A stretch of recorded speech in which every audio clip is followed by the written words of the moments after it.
कौन। अस्सलाम वालेकुम बच्चों and welcome back. It's day 3 of grammar boot camp and today we will start our discussion with pronouns and adjectives. तो आज का जो हमारा टारगेट है वो प्रोनाउंस को और एडजेक्टिव्स को करना है। ठीक है। सर आपने जो पीडीएफ दी थी उसका वर्कशीट दी थी उसका पीडीएफ मिल सकता है। The worksheet has been shared. वो this PDF has been shared in the group. Okay, this PDF has already been shared in the group. अच्छा।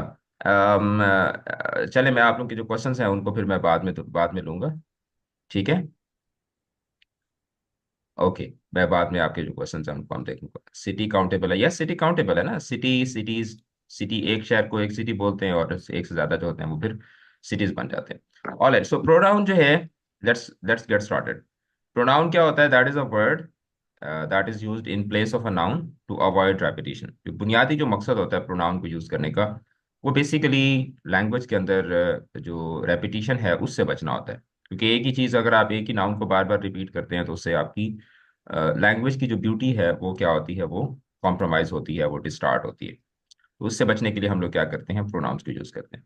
सो they basically make sentence less boring and more fluent. Like instead of saying Ali went to Ali's house because Ali forgot Ali's keys, तो we say कि Ali went to his house because he forgot his keys. ठीक है। तो ये basically एक basic purpose होता है pronounce को यूज करने का। मैं चैट को रिस्ट्रिक्ट कर रहा हूँ ओनली टू मी, ताकि आपके मैसेजेस सिर्फ मुझे शो हों और आप आपस में एक दूसरे के साथ गप ना कर सकें। बच्चे बाज दफा ना फिर आपस में गप्पे लगाना शुरू कर देते हैं और उनका लेक्चर से फोकस जो है उनका हट जाता है। Now if you talk about the types of the pronouns, तो first and the most important type of the pronouns is the personal pronouns. तो जो पर्सनल प्रोनाउंस होते हैं they basically represent specific people और स्पेसिफिक थिंग्स। ठीक है। और ये सबसे ज़्यादा हम लोग इनको यूज़ करते हैं। जैसे I, you, he, she, it, we, they, me, him, etcetera. अब इसके हवाले से जो समझने वाली चीज़ है, मैंने आपका टाइम बचाने के लिए ऑलरेडी मैंने ये अभी when I open the laptop तो मैंने ये पहले नोट डाउन करके रख लिया था। अब पर्सनल प्रोनाउंस के मुतालिक जो चीज़ समझने वाली है वो ये है कि हम इनको जब एज अ सब्जेक्ट यूज़ करते हैं। ठीक है, सब्जेक्ट की जगह पे, क्योंकि बेसिक जो इंग्लिश लैंग्वेज का जो सेंटेंस स्ट्रक्चर है दैट इज SVO। ठीक है। यानी हमेशा हम सेंटेंस को सब्जेक्ट से शुरू करते हैं। ठीक है, जिसको उर्दू में हम लोग फाइल कहते हैं। और उसके बाद सब्जेक्ट के बाद वर्ब आता होता है जिसको उर्दू में हम लोग फेल कहते हैं। और उसके बाद ऑब्जेक्ट आता होता है जिसको उर्दू में क्या कहा जाता होता है, मफूल कहा जाता होता है। हर लैंग्वेज का अपना एक पर्टिनेंट स्ट्रक्चर होता है। इंग्लिश का जो स्ट्रक्चर है दैट इज SVO। अगर उर्दू के हम स्ट्रक्चर की बात करें तो उर्दू का जो स्ट्रक्चर है दैट इज SOV। यानी कि इंग्लिश में हम सेंटेंस बनाएंगे तो हम क्या कहेंगे कि he plays he plays ludo, ऐसे कहेंगे ना, ही प्लेज लूडो। और उर्दू में क्या कहेंगे? वो लूडो खेलता है। ऐसे ही होगा ना, वो लूडो खेलता है। तो इंग्लिश में क्या होता है? इंग्लिश में सब्जेक्ट पहले आता है, उसके बाद वर्ब आता है और उसके बाद ऑब्जेक्ट आता है। और उर्दू में सब्जेक्ट पहले आता है, फिर उसके बाद ऑब्जेक्ट आ जाता है और उसके बाद फिर क्या आता है, वर्ब आता है। अच्छा, अब होता क्या है कि ये सिर्फ मैंने आपको एक्स्ट्रा इंफॉर्मेशन जो है वो सिर्फ आपको समझाने के लिए, ये चीज़ के सब्जेक्ट और ऑब्जेक्ट का क्या है वो समझाने के लिए सिर्फ मैंने आपको ये बताया। अब जरा मेरी बात पे आप लोग फोकस करें। ठीक है कि जब आप प्रोनाउंस को यूज कर रहे होते हैं तो सब्जेक्ट की जगह पे हम लोग स्पेसिफिक प्रोनाउंस यूज करते हैं और ऑब्जेक्ट की जगह पे हम लोग और उसका स्ट्रक्चर यूज करते हैं। ये एक इंपॉर्टेंट चीज है जिसको समझना आपके लिए जरूरी है। फर्स्ट प्रोनाउंस को हम लोग तीन कैटेगरीज में डिवाइड करते हैं। फर्स्ट पर्सन प्रोनाउन, ठीक है, सेकंड पर्सन प्रोनाउन और third person pronoun. So these are the basic categories और the basic classes of pronouns. First person से मुराद, जैसे मैं अगर अपने बारे में बात कर रहा हूँ तो I am the first person, the one who is speaking.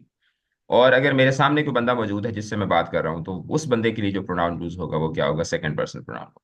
और अगर हम किसी तीसरे बंदे की बात कर रहे हैं, मैं आपसे बात कर रहा हूँ और मैं किसी ऐसे बंदे की बात कर रहा हूँ जो यहाँ पर मौजूद नहीं है, तो वो फिर क्या होगा, वो थर्ड पर्सन होगा। जैसे हम अल्लामा इकबाल की बात करते हैं, कायद आजम की बात करते हैं, या हम किसी ऐसे क्लास फेलो की बात करते हैं जो इस वक्त मौजूद नहीं है, तो आप और मैं फर्स्ट पर्सन हो जाऊंगा अगर मैं बात कर रहा हूँ, तो आप सेकंड पर्सन हो जाएंगे और वो बंदा थर्ड पर्सन हो जाएगा। अच्छा, अब होता क्या है कि फिर इसमें सिंगुलर प्लूरल को भी देखना पड़ता है। ठीक है, तो आप आ जाते हैं फर्स्ट पर्सन में। सिंगुलर के लिए जब सब्जेक्ट पोजीशन हो तो आई यूज करते हैं और प्लूरल हो तो फिर क्या होगा, वी यूज करते हैं। जिस तरह मिसाल के तौर पर मैं आपके सामने सेंटेंस लिखूंगा। अगर मैं कहता हूं कि अम, जैसे फॉर एग्जांपल आई एंड, ठीक है, आई एंड फातिमा आर क्लासमेट्स, ठीक है। तो अब यहाँ पे क्या होगा, आर इन क्लास 9। यहाँ पे मैं क्या लगाऊंगा, अब यहाँ पे आई होगा या वी होगा? वी। वी। वी होगा। कि ये मोर देन वन की ओर रेफर कर रहा है, तो इसलिए सब्जेक्ट की जगह पर फिर मैं क्या लगाऊंगा? वी। सिंगुलर के लिए आई लगता है, सिंगुलर फर्स्ट पर्सन के लिए, और जब प्लूरल हो जाता है तो फिर उसके लिए हम क्या लगाते हैं? We we. लगाते हैं। अच्छा, अब जब ऑब्जेक्ट पोजीशन होती है, जैसे फॉर एग्जांपल अगर मैं यहाँ पे कहता हूँ कि अली टोल्ड, ठीक है, अली टोल्ड आई या मी अ जोक। मी। मी। मी। जैसे फॉर एग्जांपल मैं कहता हूँ कि आई लाइक यू और यू लाइक। मी। मी। ये वो चीज़ है जो मैं आपको समझाना चाह रहा हूँ। फॉर एग्जांपल मैं यहाँ पे कहता हूँ कि they like us and we like. Them. Them. ठीक है, तो ये है जो बेसिकली आपको यहाँ पर समझनी है कि सब्जेक्ट पोजीशन में फर्स्ट पर्सन प्रोनाउंस में हम लोग आई और वी यूज करते हैं, और ऑब्जेक्ट पोजीशन में आई की जगह पे मी यूज करते हैं, और वी की जगह पे क्या यूज करते हैं? अस यूज करते हैं। यू जो है ये यू ही रहता है, सिंगुलर हो तो भी यू, प्लूरल हो तो भी यू। और इसी तरीके से सब्जेक्ट पोजीशन हो तो भी ये यू ही रहता है, और ऑब्जेक्ट पोजीशन हो तो भी ये क्या रहता है? यू ही रहता है। जिस तरह for example, you like me, I like I like you. You. अब देखें ना कि यहाँ पे सब्जेक्ट पोजीशन थी तो भी ये यू ही था, और यहाँ पे ऑब्जेक्ट पोजीशन पे आया तो भी ये क्या है? यू ही है। अच्छा, अब जो थर्ड पर्सन होते हैं उसमें मेल के लिए ही यूज होता है, फीमेल के लिए शी यूज होता है, और जो ऑब्जेक्ट्स होती हैं, चीजें होती हैं, थिंग्स होती हैं, उन या जो जो नॉन लिविंग थिंग्स होती हैं, लिविंग हो नॉन लिविंग हो, बेजान चीजें, या जो इसी तरीके से जो एक तरह से कह सकते हैं कि जो अदर देन ह्यूमंस, जो इन एनिमेट जो ऑब्जेक्ट्स होती हैं, ठीक है, इवान। उनके लिए भी क्या यूज होता है? इट यूज होता है सिंगुलर केस में, और प्लूरल के लिए हम लोग दे यूज करते हैं। अब ऑब्जेक्ट केस में जब जाते हैं तो ही हिम बन जाता है, शी हर बन जाता है, और इट जो है ये इट ही रहता है। यहाँ पे मैं लिखना भूल गया था, इट इट ही रहता है, और दे जो है ये क्या बन जाता है? ये दम बन जाता है। ठीक है। अच्छा, अब ये जो यहाँ पर एक चीज जो आपको समझने वाली है वो ये है कि जब द प्रोनाउंस दैट अकर और ओए कम। बिल्ली इधर लेटी हुई थी, चढ़े तो नहीं है इसके ऊपर? ओके, चलो उसको लेटने दो, खैर है, कुछ नहीं होता। आप मेरी बात पे गौर करें, बिल्ली को लेटने दो। द प्रोनाउन दैट अकर्स और comes at the place of subject, तो हम उसको क्या बोलते हैं? हम उसको बोलते हैं नॉमिनेटिव प्रोनाउन। क्या कहा जाता है उसको? सारे बच्चे बोलें इसको। Nominative pronoun. Nominative pronoun. हम उसको क्या बोलते हैं? नॉमिनेटिव प्रोनाउन बोलते हैं। और द प्रोनाउंस दैट अकर और come at the place of object, object position पे जब आते हैं तो उनको क्या कहा जाता है? उनको कहा जाता है एक्यूजेटिव प्रोनाउंस। क्या कहा जाता है उनको? Accusative pronoun. Accusative pronoun. ठीक है, एक्यूजेटिव प्रोनाउंस। ठीक है। अच्छा, अब अक्सर बच्चे गलती क्या करते हैं? बच्चे गलती ये करते हैं कि वो माय, हिज, हर, ठीक है, देयर, ठीक है, आवर, ठीक है, आवर, इसी तरीके से इट्स, ठीक है। तो इसको लोग बच्चे समझते हैं कि ये क्या हैं? ये प्रोनाउंस हैं। या ये बात याद रखिएगा, मैं यहाँ पे लिख रहा हूँ कि दीज आर नॉट प्रोनाउंस, ये प्रोनाउंस नहीं है। ठीक है, दीज आर नॉट प्रोनाउंस। माई भी प्रोनाउन नहीं है, हिज भी प्रोनाउन नहीं है, हर भी प्रोनाउन नहीं है, देयर भी प्रोनाउन नहीं है, आवर भी प्रोनाउन नहीं है, और इट्स भी क्या है? प्रोनाउन नहीं है। These are basically possessive adjectives. ये क्या हैं? Possessive pronoun. Possessive adjective, adjective. Not possessive pronouns. Possessive pronouns जो हैं वो और हैं, वो मैं आगे चल के आपको बताता हूँ। ठीक है, पोजेसिव प्रोनाउंस एक अलग चीज होती है। सो आई होप कि आपको जो पर्सनल प्रोनाउंस हैं उनका इस्तेमाल भी पता चल गया होगा, उनकी subject position, object position, subject position में उनको क्या कहा जाता है, ऑब्जेक्ट पोजीशन में उनको क्या कहा जाता है, ये सारी की सारी चीज़ जो है कि आपको जो है वो अच्छे तरीके से समझ आ गई। ठीक है। सर आप सर क्या एक वो जी जी। स्लाइड शो कर सकते हैं जो आपने लिखे थे एक्विजिटिव प्रोनाउन है? ये वाली। यस सर, एक, yes sir, got it. Okay, quickly sir जरा थोड़ा, हाँ क्विक क्विक चला करें ताकि हम ज़्यादा चीज़ें कर लें। उसके सर बाद है, एक्सक्यूज मी, जी जी आमना बेटा। सर जैसे एक सेंटेंस है, it was me who did this होगा या it was I who did this होगा? अच्छा, it was I who did that, it was I who did that. उसकी वजह यह है कि अब देखो ना, हु डिड दैट, मैं आपसे सवाल पूछता हूँ कि who did that, I did that. आप कहोगे इट वाज आई। तो अब इस सेंटेंस यस। का अगर देखें, इस सेंटेंस में देखें तो ये जो इट वाज आई आपके पास क्या है, सब्जेक्ट। सब्जेक्ट। ठीक है, it was I yes. Who did, और फिर ये हु जो है ये रिलेटिव प्रोनाउन है आई के लिए ही।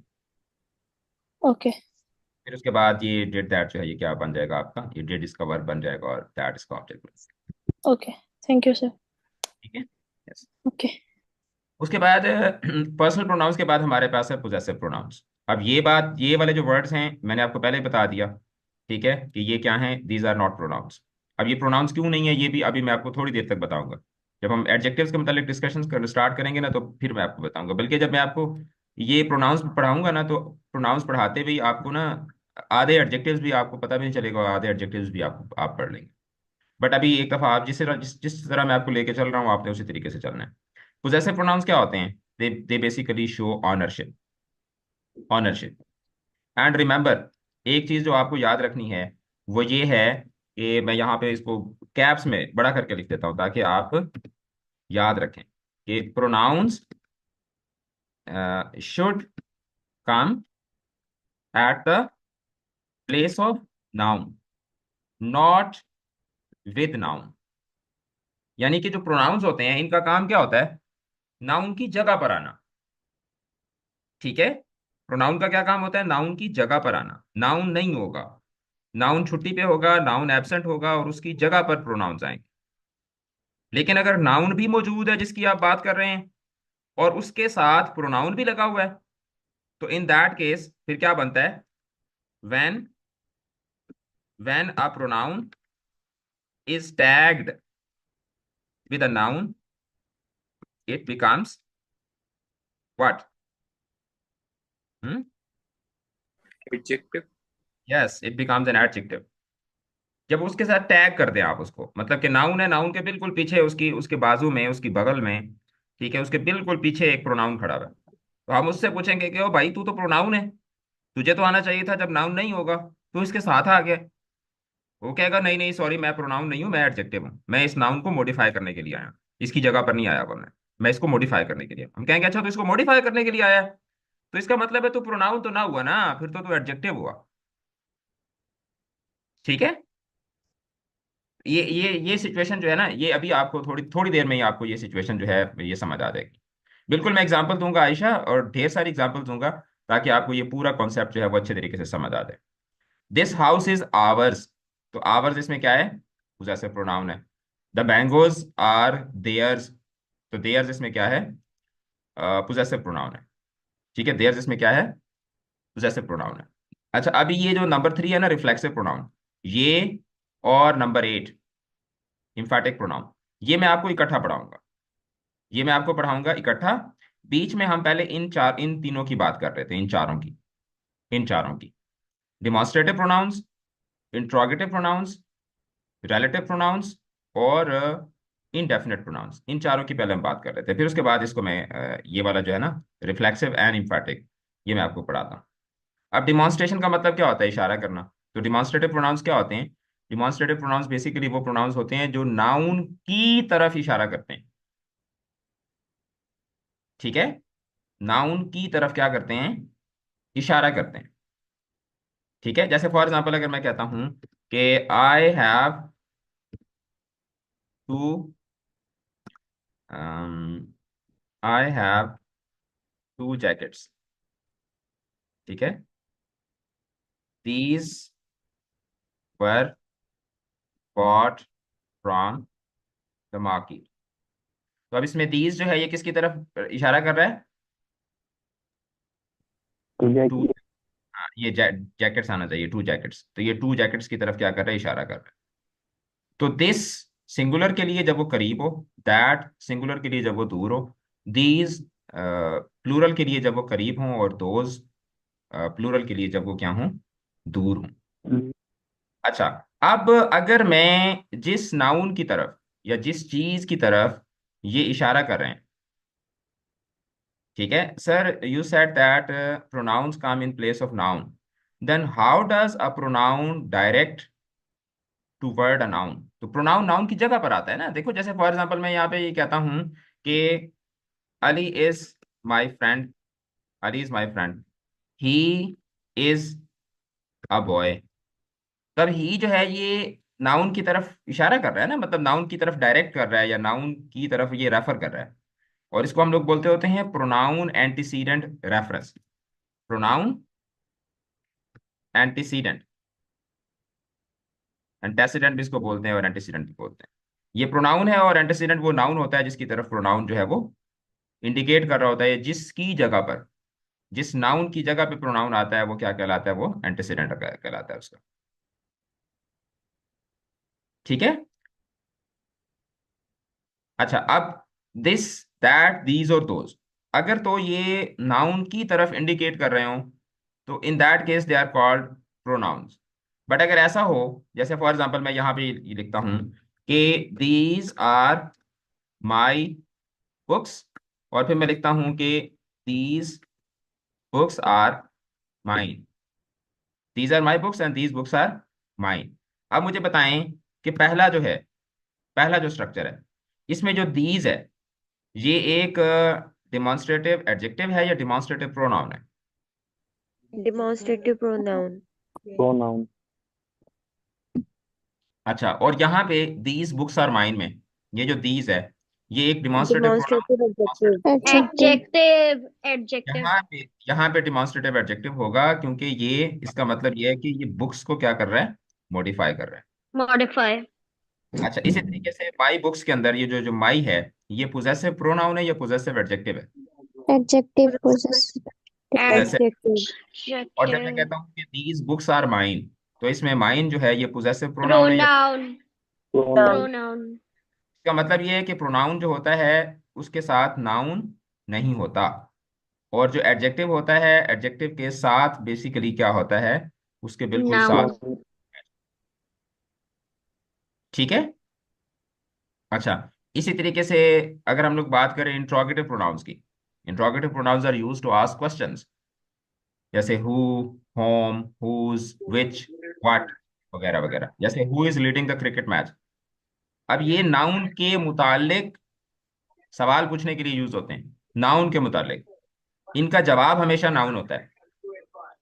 जैसे हु है ना, तो हु का आंसर क्या होगा? अली, उमर, शाहीन शाह, वगैरह वगैरह। Which is your favourite dish during Eid? तो आप कहेंगे बिरयानी, या पुलाव, या निहारी, या जो भी आपने कहना होगा। तो ये क्या होते हैं? ये बेसिकली नाउन के मुतालिक सवाल पूछने के लिए यूज होते हैं। अब यहाँ पे मैं आपको इंट्रोगेटिव के मुतालिक भी कुछ सेंटेंसेस लिख के आपसे मैं जो है वो सवाल पूछता हूँ, ठीक है। अब मैं यहाँ पे एक सेंटेंस लिखता हूँ, ठीक है, कि which is your favourite colour, which is your favourite colour. और फिर मैं कहता हूँ कि which colour is your favourite, which colour is your favourite. अच्छा, अब मुझे यहाँ पर ये बताएं कि जो विच है पहले में, ये इंट्रोगेटिव प्रोनाउन है या इंट्रोगेटिव एडजेक्टिव है? Interrogative pronoun. Add. Noun. Noun. Pronoun है। और विच कलर में, विच जो है ये इंट्रोगेटिव प्रोनाउन है? Adjective. Adjective. This is interrogative, ठीक है, दिस इज इंट्रोगेटिव एडजेक्टिव। अच्छा, अब यहाँ पर एक और सवाल जो बड़ा इंपॉर्टेंट है। जैसे मैंने आपको बताया कि ये जो सवाल होते हैं, जैसे फॉर एग्जांपल विच है, हु है, ठीक है, हुज है, ठीक है, व्हाट है, तो ये सारे के सारे क्या होते हैं, ये बेसिकली इंट्रोगेटिव प्रोनाउंस होते हैं, क्योंकि ये नाउन के मुतालिक क्या पूछते हैं, नाउन के मुतालिक आंसर करते हैं। अच्छा, अब ये वाले जो वर्ड्स हैं, where, when, why, how, how much, ठीक है, हाउ ऑफ्टन, तो ये क्या होते हैं, ये भी इंट्रोगेटिव प्रोनाउंस होते हैं। I think Sir, These are not interrogative pronouns. These are basically emphatic pronouns. interrogative adverbs होते हैं ये। These are Adverbs. ठीक है, interrogative adverbs। अब interrogative adverbs किस तरीके से होते हैं, जब हम adverbs के मतलब डिस्कशन करेंगे, ठीक है, तो फिर मैं आपको बताऊंगा। अफीफा इज आस्किंग कि इंट्रोगेटिव प्रोनाउन और इंट्रोगेटिव एडजेक्टिव का कैसे पता चलेगा। अभी तो मैंने आपको बताया है बेटा, अभी तो बताया है कि अगर वो नाउन के साथ जुड़ा हुआ होगा तो फिर वो एडजेक्टिव होगा, और अगर नाउन के बगैर होगा तो फिर वो प्रोनाउन होगा। देखो ना यहाँ पे, which is your favourite colour में विच के साथ कोई नाउन नहीं है, तो ये प्रोनाउन है। और विच कलर के साथ विच के बिल्कुल साथ ही नाउन मौजूद है, जिस नाउन के मुतालिक पूछा जा रहा है वही नाउन साथ मौजूद है, ठीक है ना। तो इस तरह से आपको पता चलेगा। This is the trick that you have to keep in your mind. अच्छा, इसी तरीके से जो इनडेफिनेट प्रोनाउंस होते हैं, ठीक है, इनडेफिनेट प्रोनाउन, तो इनडेफिनेट प्रोनाउन में भी ऐसे ही होता है कि they refer to non specific people, जैसे everyone, someone, anybody, anything, nobody, few, many, all. तो अब इनका भी यही होता है कि if we use them without you know without noun, जैसे फॉर एग्जांपल अगर मैं कहता हूँ कि फ्यू वर प्रेजेंट, और फिर मैं कहता हूँ कि फ्यू पीपल वर प्रेजेंट, तो पहले मैं मुझे बताएं कि Indefinite pronoun. इंडेफिनेट प्रोनाउन है या इंडेफिनेट एडजेक्टिव है, Pronoun. Pronoun. Indefinite Pronoun. और यहाँ पे Indefinite adjective. यहाँ पे इंडेफिनेट एडजेक्टिव। अच्छा, महादिस आस्किंग कि sir can you explain what is meant by non specific. Non specific का मतलब ये है कि जहाँ पे आपको जेंडर स्पेसिफाई हम कैसे करते हैं, किसी भी चीज को हम स्पेसिफाई करते हैं जेंडर के या नंबर के जरिए, जेंडर के थ्रू या नंबर के थ्रू हम स्पेसिफाई करते हैं ना। जैसे 20 कह दिया तो स्पेसिफाई हो गया, आपने जेंडर बता दिया तो स्पेसिफाई हो गया कि अच्छा यार मेल है फीमेल नहीं है, या फीमेल है मेल नहीं है। अब ये जहां पर जितने भी वर्ड्स लिखे हैं, जैसे फॉर एग्जाम्पल मैं कहता हूँ कि एवरी वन वॉज प्रेजेंट, तो एवरी वन में कितने लोग आते हैं, कोई पता चलता है? हम्म, एवरी वन में कितने लोग आते हैं, नहीं पता चलता। no sir. अच्छा, इसी तरीके से अगर मैं कहता हूँ कि समवन टोल्ड मी, तो अब वो समवन कौन था, कोई पता नहीं है, नॉन स्पेसिफिक है। अच्छा, एनीबडी, एनीबडी कैन कम, मतलब एनीबडी में कौन कौन आता है नहीं पता। अच्छा, आई कैन ईट एनीथिंग, मतलब एनीथिंग में सारी चीजें आ जाती हैं, इनडेफिनेट हो गया ना, नॉन स्पेसिफिक हो गया। अच्छा, इसी तरीके से समथिंग, नोबडी, ठीक है, नोबडी कैन डू दैट। अच्छा, ओनली फ्यू विल कम, और फ्यू में कौन कौन है नहीं पता। मैनी विल कम, ठीक है। अच्छा, ऑल विल कम, अब ऑल में कौन कौन आता है नहीं पता चलता। तो अब ये जो है ना डिमॉन्स्ट्रेटिव्स, इंट्रोगेटिव्स और इंडेफिनिट, ये आप देखें तो आपको एडजेक्टिव्स में भी यही टाइप्स आपको मिलती हैं। बाकी तो जो है वो बाकी तो मैं पढ़ाऊंगा आपको, लेकिन ये डिमॉन्स्ट्रेटिव्स को देखें। जैसे अगर आप कहते हैं ना this shawl is from Peshawar, those kites are from, अब ये क्या है, दिस इज डिमॉन्स्ट्रेटिव एडजेक्टिव, ठीक है, नाउन के बिल्कुल साथ आया है। इसी तरीके से पोजेसिव एडजेक्टिव्स, पोजेसिव प्रोनाउंस मैंने अभी आपको पढ़ाया है, तो पोजेसिव एडजेक्टिव्स को देखें, ठीक है। अच्छा, उसके बाद यहाँ पे देखें माय फैमिली, देयर हाउस है, देयर हाउस। यार ये किसका, रोमेसा बेटा आपका माइक ऑन है, पीछे आपकी बातें हो रही है, जब आपने सवाल पूछना हो तो सिर्फ तब आप अपना माइक ऑन करें, ठीक है बच्चों, प्लीज अपने माइक ऑफ कर दें। अनीसा, महत बेटा अपने माइक ऑफ कर दें, जब सवाल पूछना हो तो तब आप सिर्फ अपना माइक ऑन करें। अच्छा, इसी तरीके से इंट्रोगेटिव्स में which dish, whose bag is this, ठीक है, तो मतलब ये हमेशा क्या होते हैं, नाउन के साथ जुड़ कर आते हैं। तो मैंने आपको एडजेक्टिव की जो टाइप्स हैं उसमें से डिमॉन्स्ट्रेटिव, पोजेसिव, इंट्रोगेटिव ठीक है, और इसी तरीके से इनडेफिनेट जो थी वो भी मैंने आपको साथ में पढ़ा दी है। तो बाकी जो टाइप्स हैं उनकी तरफ फिर हम लोग बाद में आएंगे। अब प्रोनाउंस में हमारी जो चीज़ रह गई है, ठीक है, that is basically the reflexive pronouns and emphatic pronouns. ठीक है। अच्छा हिबा, एक मिनट हिबा, मैं आपका सवाल मैंने बेटा देख लिया है, तो मैं ये पढ़ा के ना उसके बाद आपके सवाल का आंसर करूँ। ठीक है। सारे बच्चों की चैट्स में पढ़ रहा होता हूँ and I keep looking at everything. जी हमाद बेटा, हमाद नेटिव यासिर। प्रोनाउन नहीं पढ़ा सर। जी हमाद बेटा। एक्सक्यूज मी सर, जी बच्चे। रिलेटिव प्रोनाउन आपने मिस कर दिए बीच में से। मैं पढ़ाता हूँ रिलेटिव प्रोनाउन में पढ़ाता हूँ। ठीक है, रिलेटिव प्रोनाउन में पढ़ाता हूँ। अच्छा, अब थैंक यू। रिफ्लेक्सिव को और इम्फैटिक को सबसे पहले देख लेते हैं। ठीक है, क्योंकि रिलेटिव के ऊपर ना थोड़ी डिस्कशन होगी, इसलिए मैंने उसको फिर एंड पे रखा हुआ है। अब रिफ्लेक्सिव प्रोनाउंस और इम्फैटिक को देखें। अब रिफ्लेक्सिव में और इम्फैटिक में वर्ड सेम आ रहे हैं। ये देखें ना, यहाँ पर भी माई सेल्फ है, यहाँ पर भी माई सेल्फ है, yourself, himself, herself, itself, ourself, yourself, ठीक है, देम सेल्फ। तो ये रिफ्लेक्सिव में भी यही सेम वर्ड्स होते हैं और इम्फैटिक में भी क्या होते हैं, सेम यही वर्ड्स होते हैं। तो अब जनाब डिफरेंस क्या है? इम्फैटिक का लफ्ज निकला है एम्फेसिस से। एम्फेसिस का मतलब होता है जोर डालना। और रिफ्लेक्सिव का वर्ड निकला है रिफ्लेक्ट से। रिफ्लेक्ट का क्या मतलब होता है? रिफ्लेक्ट का मतलब होता है, जैसे आप लोग साइंस में पढ़ते हैं कि जब कोई भी चीज़ एक मीडियम से निकलती है और किसी दूसरी चीज़ से टकरा के वापस उसी रास्ते पे उसी मीडियम की तरफ वापस आ जाती है, तो दैट इज कॉल्ड रिफ्लेक्शन। यही वजह है कि आप शीशे में अपने आप को देख रहे होते हैं। आप अपना ऐसे हाथ सर पे लेके जाते हैं तो शीशे में भी आपका हाथ सर पे जा रहा होता है। ठीक है, रिफ्लेक्सिव और इम्फैटिक में फर्क यही मैं समझाने लगा हूँ मती बेटा, यही मैं समझाने लगा हूँ। तो रिफ्लेक्सिव में क्या होता है, अब बात को समझिएगा। व्हेन सब्जेक्ट एंड ऑब्जेक्ट, ठीक है, refer refer to the same person. ठीक है, when object and subject and object refer to the same person, object is reflexive pronoun. ठीक है, ये बिल्कुल मैं आपको सादा सादा जुबान में आपको समझाने की कोशिश कर रहा हूँ। Object is reflexive pronoun. ठीक है। जैसा मिसाल के तौर पर मैं यहाँ पे कहता हूँ कि एक सेंटेंस लिखता हूँ, आई इंजर्ड, अल्लाह ना करे, आई इंजर्ड अ कैट। ठीक है, आई लव कैट्स, ठीक है, बट अल्लाह ना करे कि मैं किसी कैट को इंजर करूं कभी, बट मैं सिर्फ सेंटेंस बना के आपको समझाने की कोशिश कर रहा हूँ। I injured a cat, I injured myself. अब मुझे बताएं कि पहले सेंटेंस में सब्जेक्ट कौन है I Hi. आई और ऑब्जेक्ट कौन है? cat Okay. कैट। क्या cat सब्जेक्ट क्या सब्जेक्ट और ऑब्जेक्ट एक ही चीज है? No. सर। No. दो सर दो। अच्छा, नीचे वाला जो सेंटेंस है I injured my self, subject कौन है? Sir I I. I। यानी मैं हूं ना, आप कहें कि सर आप। ठीक है।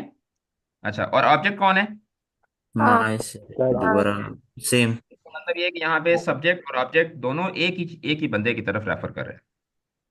ठीक है। तो उस सूरत में जो ऑब्जेक्ट होता है वो क्या होता है? वो होता है reflexive pronoun. Reflexive pronoun. reflexive pronoun और जो इम्फैटिक प्रोनाउन होता है ना, इम्फैटिक प्रोनाउन को हम लोग इंटेंसिव प्रोनाउन भी बोलते हैं। इम्फैटिक प्रोनाउन जो होता है ना, Emphasis. इम्फैटिक प्रोनाउन, इसको हम लोग इंटेंसिव प्रोनाउन भी बोलते हैं। ये सिर्फ और सिर्फ चीज को इंटेंसिफाई करने के लिए यूज होता है। ये सेंटेंस के अंदर इसका कोई रोल नहीं होता है, मतलब ये ना सब्जेक्ट बन रहा होता है ना ऑब्जेक्ट बन रहा होता है। ठीक है, ना सेंटेंस बन रहा, ना सब्जेक्ट बन रहा होता है ना ऑब्जेक्ट। सिर्फ सब्जेक्ट को एम्फेसाइज करने के लिए, जैसे अक्सर हम लोग उर्दू में कहते हैं ना, उसने मुझे खुद बताया है, मेरे अब्बू खुद आ रहे हैं, ठीक है, सर खुद आएंगे। अक्सर बच्चे जब आते हैं एकेडमी में कोर्स करने के लिए, तो वो पूछते हैं सर नहीं खुद पढ़ाएंगे या कोई दूसरा टीचर होगा? फिर उनको हम बताते हैं कि नहीं नहीं सर नहीं पढ़ाएंगे आपको, आप बेफिक्र रहें। ठीक है। तो देखें, जैसे फॉर एग्जाम्पल मैं कहता हूँ यहाँ पे, I myself injured cat. ठीक है, I myself injured a cat. अब मुझे यहाँ पे बताएं सब्जेक्ट कौन है Up. I आई। और ऑब्जेक्ट कौन है? Cat. cat cat Cat. cat और ये माई सेल्फ किस चीज के लिए सिर्फ? Emphasis. Face emphasis. करेंगे। emphasis अच्छा, और दूसरा फर्क मैं आपको बताऊं, कि सेंटेंस में से जब आप रिफ्लेक्सिव प्रोनाउन को काटते हैं तो सेंटेंस मुकम्मल नहीं होता। अगर मैं खाली कहता हूँ आई इंजर्ड, तो क्या ये कंप्लीट सेंटेंस है? I injured no sir. नहीं। No sir. और अगर मैं कहता हूँ यहां से माई सेल्फ को निकाल देता हूँ और मैं कहता हूँ कि आई इंजर्ड अ कैट, तो Yes. Yes yes complete sentence. इसका मतलब ये है कि जो इम्पैटिक प्रोनाउन होता है उसको अगर आप सेंटेंस में से निकाल भी देते हैं तो सेंटेंस की साख्त के ऊपर, सेंटेंस के स्ट्रक्चर के ऊपर कोई फर्क नहीं पड़ता। ठीक है, वो सिर्फ सिर्फ क्या होता है, सिर्फ Emphasis. एम्फेसाइज करने के लिए यूज होता है। अब मैं आपके सामने कुछ दो तीन ना ट्रिकी से सेंटेंसेस लिखता हूँ और फिर आपने मुझे बताना है कि कहाँ पे रिफ्लेक्सिव है और कहाँ पे इम्फेटिक है। जैसे फॉर एग्जांपल मैं कहता हूँ कि हिबा सेल्फ, ठीक है, बेक्ड अ केक, और फिर मैं कहता हूँ कि हिबा बेक्ड हरसेल्फ अ केक। अब मुझे बताएं कि जो पहला सेंटेंस है इसमें जो हर सेल्फ है ये इम्फेटिक है या रिफ्लेक्सिव है? एम्फैटिक Emphatic. प्रोनाउन। emphatic, Emphatic. या इम्फेटिक। अच्छा, क्योंकि इसको मैं अगर निकाल दूं तो सेंटेंस के ऊपर कोई फर्क। नहीं नहीं पढ़ता। अब नीचे वाला जो सेंटेंस है, Hiba baked her self a cake, her self. Reflexive. Reflexive pronoun. Reflexive. Emphatic. emphatic, emphatic, emphatic, Emphatic. All right, okay. इसका एनालिसिस करते हैं। यहाँ पे हिबा क्या है? सब्जेक्ट है। Yes. yes, और हर सेल्फ क्या है? क्या ये ऑब्जेक्ट है यहाँ पर? no, No, sir. No. कि अभी तो वर्ब आया ही नहीं है, वर्ब के आने से पहले ऑब्जेक्ट कैसे आ सकता है? ठीक है, तो इसका मतलब ये है कि बेक्ड हमारे पास क्या है? वर्ब है। बेक्ड वर्ब है, तो word, अब क्या होगा इसमें? Object. ऑब्जेक्ट। object, सेंटेंस में हिबा क्या है? subject, Subject. subject, बेक्ड इसमें क्या है? और Verb. verb, verb, Hiba object baked. Her self. अगर मैं खाली यहाँ पे रुकता हूँ हिबा बेक्ड हर सेल्फ, तो इस सेंटेंस की कोई वैल्यू, कोई मीनिंग नहीं बनेगी कि हिबा ने अपने आप को पकाया। भाई हिबा ने अपने आप को क्यों पकाया? हम्म, हिबा को क्या जरूरत है अपने आप को बेक करने की? ठीक है, हिबा किसी और को बेक कर लेती, तो हिबा ने खुद को क्यों बेक किया? तो एक सेंटेंस की कोई मीनिंग ही नहीं बनेगी। लेकिन जब हम इसको देखते हैं, Hiba bake what? A cake. Hiba A ने एक केक। cake. तो केक इसमें क्या हो गया? ये इसमें आपके पास हो गया डायरेक्ट ऑब्जेक्ट। वैसे मैंने आपको आगे चल के डायरेक्ट और इनडायरेक्ट ऑब्जेक्ट पढ़ाने हैं, लेकिन अभी हम सिर्फ इसको थोड़ा सा कंपैरेटिवली डिस्कस कर लेते हैं।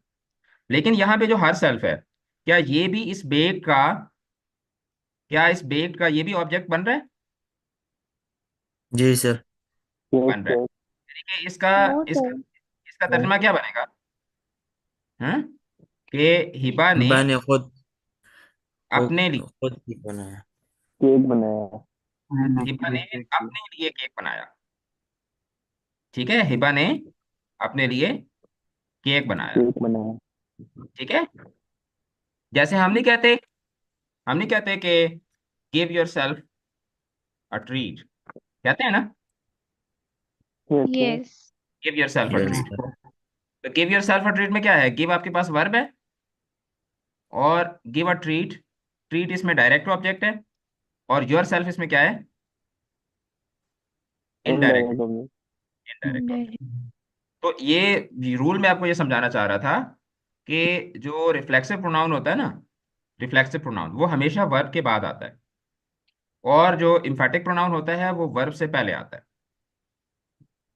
ठीक है ना? बात समझ आ रही है? अच्छा, अब यही जो सेंटेंस है, यही सेंटेंस, sir, एक मिनट अरफा बेटा, एक मिनट। अगर मैं इसको इस तरीके से कर लेता हूँ कि Hiba baked a cake herself, अब हरसेल्फ क्या होगा? Reflexive. एम्फैटिक। रिफ्लेक्सिव। अब ये एम्फैटिक। अब ये इम्फेटिक प्रोनाउन होगा। क्यों इम्फेटिक प्रोनाउन? इसलिए होगा कि अगर ये इनडायरेक्ट ऑब्जेक्ट होता तो इनडायरेक्ट ऑब्जेक्ट जो होता है वो हमेशा डायरेक्ट ऑब्जेक्ट से पहले आता है। ठीक है, इनडायरेक्ट ऑब्जेक्ट जो है वो डायरेक्ट ऑब्जेक्ट से पहले आता है, तो फिर इसको होना चाहिए था Hiba baked her self a cake. ठीक है में सर जी जी। सर ये कॉन्सेप्ट आप फिर से रिवाइज कर दें प्लीज। सर आपने बोला कि ऊपर जो है आपने बोला कि एम्फेटिक प्रोनाउन में जो वर्ब होता है वो उससे हर शब्द जो है उससे पहले आता है। हाँ बिल्कुल ऐसे ही है, इसमें बिल्कुल है। और इसमें पीछे आ गया तो। साथ ही मैंने ये वाला सेंटेंस बना दिया, ऐसे ही है ना। जी। मतलब मैंने एक बात की और उस बात को फौरन से मैंने क्या कर दिया, कॉन्ट्राडिक्ट कर चेंज दिया। कर दिया। हाँ, उसको मैंने नेगेट कर दिया, उसको कॉन्ट्राडिक्ट कर दिया। उसको कॉन्ट्राडिक्ट मैंने क्यों किया है? उसको कॉन्ट्राडिक्ट बेटा इसलिए किया है क्योंकि रूल तो मैंने आपको बता दिया, लेकिन बाज दफा ऐसा भी होता है कि वो रूल जो है वो क्या हो रहा होता है, रूल वायलेट हो रहा होता है। अब ये जो सेंटेंस है ये स्टैंडर्ड स्टैंडर्ड सेंटेंस नहीं है, लेकिन एक्सेप्टेबल भी है। ठीक है, स्टैंडर्ड नहीं है सेंटेंस, क्योंकि स्टैंडर्ड के मुताबिक क्या आना चाहिए था, इसको यहां आना चाहिए था। तो अब जब कभी ऐसा हो कि वो इनडायरेक्ट ऑब्जेक्ट को डायरेक्ट ऑब्जेक्ट के बाद बना के आपको सेंटेंस दे दे, सिर्फ आपको टीज करने के लिए, तो फिर आपको ये रूल पता होना चाहिए। वरना मैं ये भी कर सकता था कि आपको मैं ये ना बताता, ऑब्वियसली मैंने आपको ये बताया है तो इसमें मेरा टाइम ज्यादा लग रहा है ना, क्योंकि फिर मुझे आपको समझाना पड़ रहा है सारा कुछ। तो जो जो होते हैं ना वो टीचर्स जो सही तरीके से नहीं पढ़ाना चाहते होते, तो वो आपको फिर वो इस तरह की चीजें बताते ही नहीं है। वो बस आपको ऊपर ऊपर से लेके चलते हैं और बस वो अपना टाइम पूरा करते जाते हैं। मैं आपको ये इसलिए बता रहा हूँ ताकि आप ये वाली सिचुएशन जो है, इस तरह की सिचुएशन के लिए भी आप लोग प्रिपेयर हो। यस मती, मैंने आपका बेटा क्वेश्चन पढ़ लिया था, दे देमसेल्व्स एडमिटेड इट। तो दे देमसेल्व्स एडमिटेड इट, तो यहाँ पे दे देमसेल्व्स में देमसेल्व्स जो है ये एक इम्फेटिक प्रोनाउन है। ठीक है, इम्फेटिक प्रोनाउन है। Excuse me sir. जी जी जी अनाया। सर जो सेकंड सेंटेंस आपने लिखा था तो उसमें हमारे पास हर सेल्फ जो है वो इनडायरेक्ट ऑब्जेक्ट है। Yes, that is an indirect object.